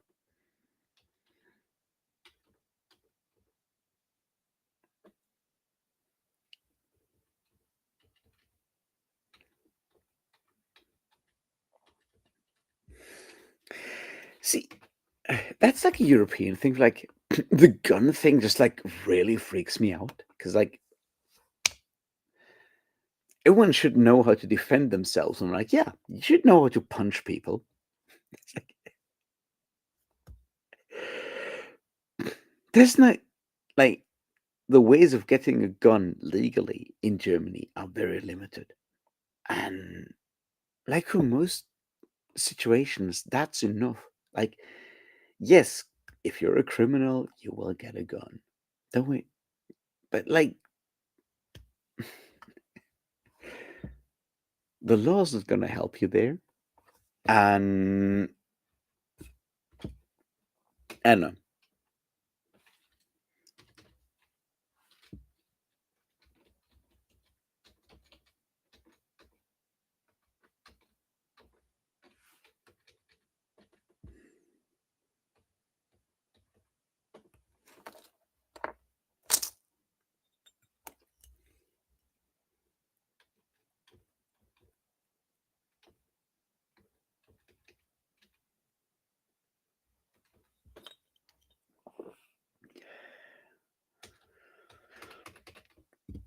No, but like Tom, so the main thing, like look for it, like speculative whiteness is available as as open access on the like on the internet from like I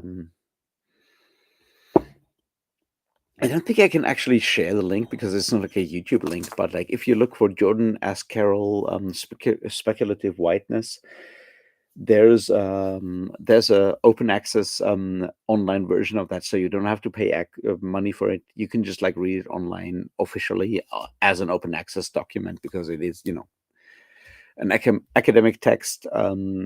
So yeah, read it. It's really good. You'll learn a lot of like weird shit about like Richard Spencer's weird Dune fetish, among other things.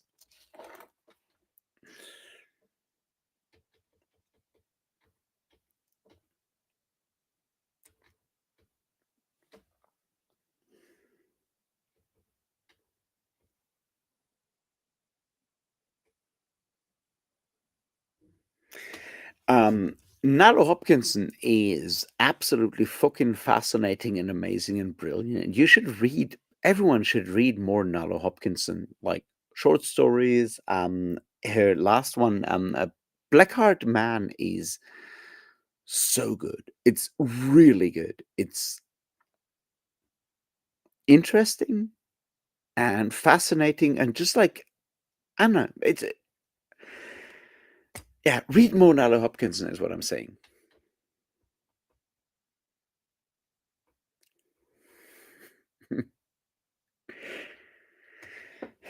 Ben, as soon as I have like money, I will read that first Anita Blake Vampire Hunter, and we'll see.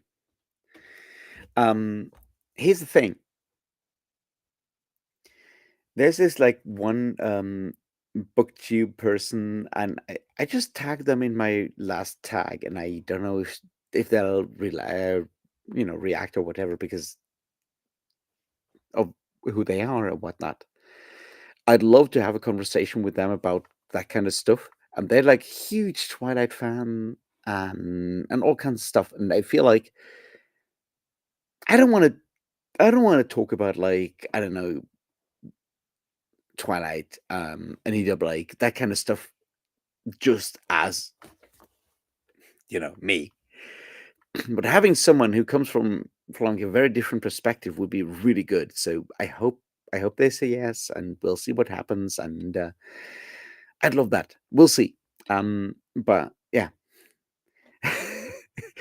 if worse comes to worse, I will read all of Twilight and we'll have a conversation about all of that. No, no, no. We'll talk about Twilight and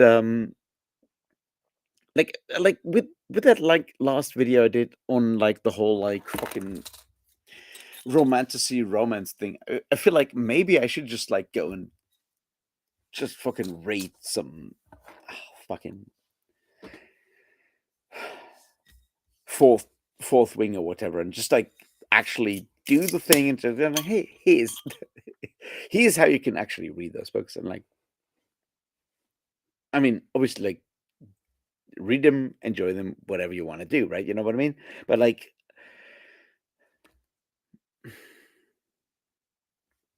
but yeah, I'm gonna read those. I'm gonna read some fucking vampire porn because at the end of the day, what's wrong with porn?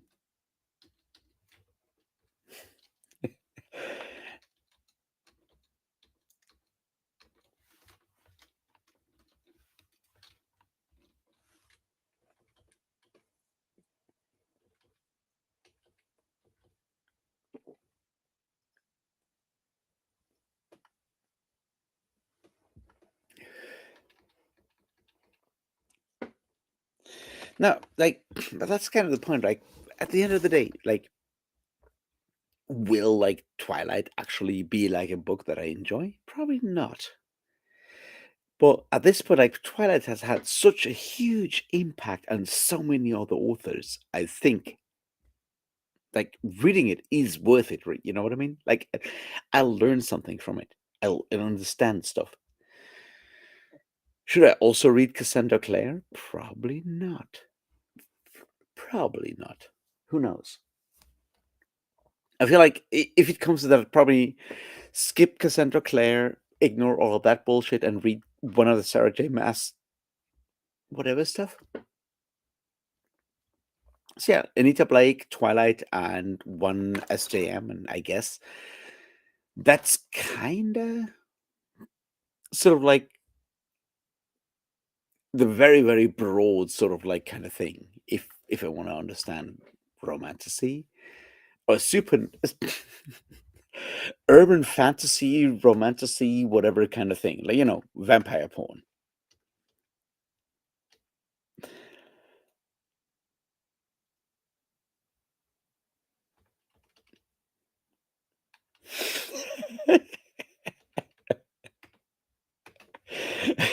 All right, all right.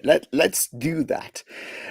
Give me time to actually, get my money together to actually buy that stuff and whatnot. Like, let's organize it, and we'll do like a fucking Twilight buddy read, and we'll go through the whole thing in detail, and I will let you know about all the stuff I know about Mormons, drip by drip.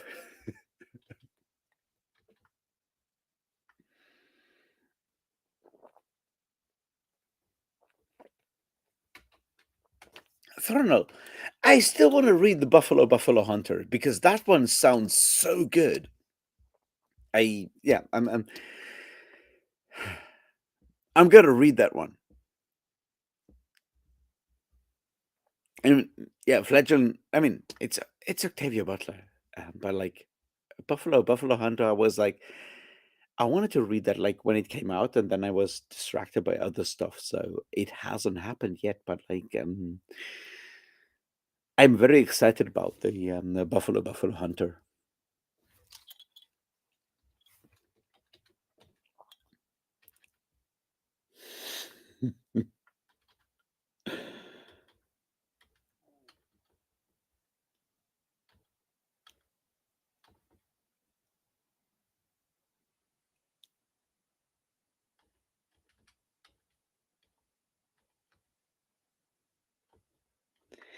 The question is, Britain, are you going to read The Daughter of Dr. Moreau afterwards?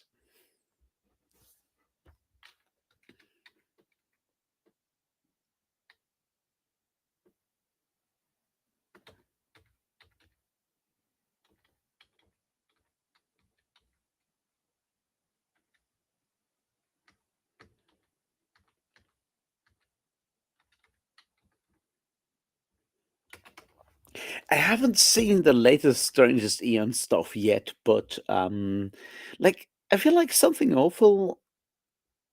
Um, I feel like the what's his name? The guy who's used to be part of the Western Kabuki uh, MLYP. I think he's like a better sort of like guy when it comes to looking at something awful in particular because like I like Strange Ians, but I think she kind of lacks the. It's probably like an age thing, like the difference between like having been there and then going back and looking at it and going like, "Hey, this is super weird" from the outside. So I think like MLYP is probably more interesting when it comes to to something awful in particular. I think.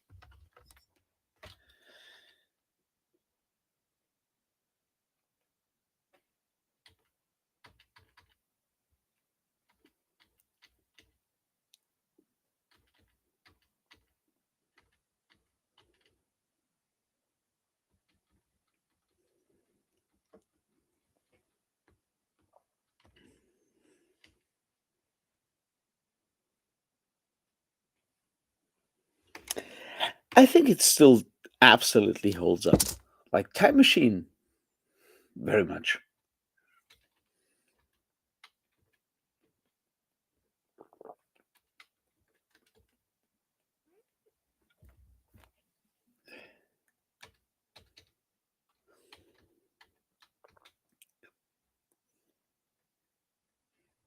Yeah, I saw that, Jin. Just to be clear, I've been subscribed to Strange Eons for like a long, long time. No, no, I know what you mean, but like, I feel like MLYP is more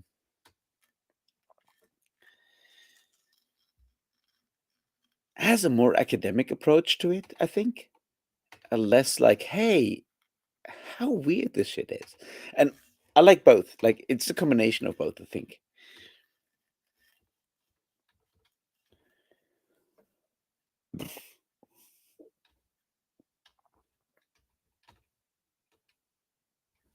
Anyway, all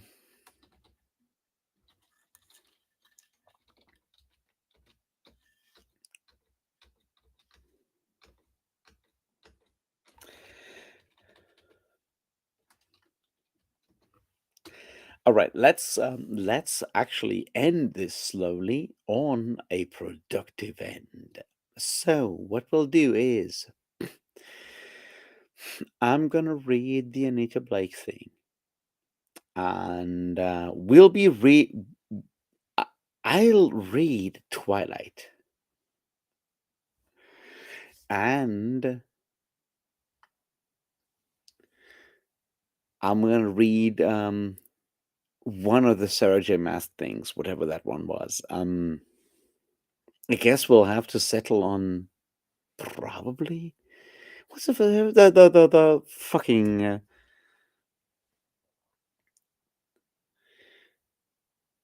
A Court of Thorns and Roses? Is that how it's called? That one. You know the main one. Akotar? Yeah, a Court of Thrones and Roses. Of Thorns and Roses. So we're gonna do those. Twilight and Akotar as a read along. And we'll figure out where to do that relatively soon. And I hope that at least like one other person does actually join me for that. And we'll do all of that, and then we'll have a conversation about like supernatural um stuff.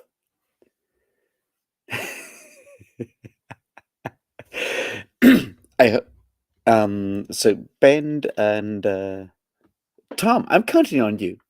We're gonna figure that shit out, and I'm gonna make sure we have like a Discord or whatever where we can actually like exchange notes and stuff, and then we'll have like a conversation at the end, and then we'll talk about all of that stuff, and we'll take that thing apart in in all the possible ways.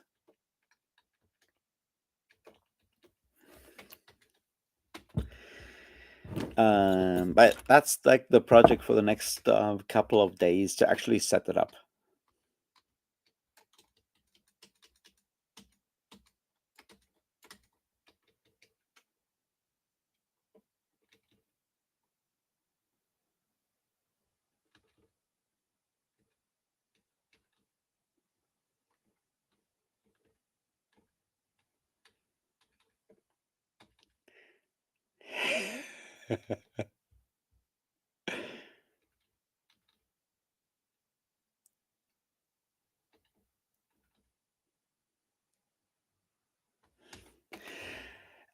All right, we're gonna figure that shit out. Yeah, write me an email.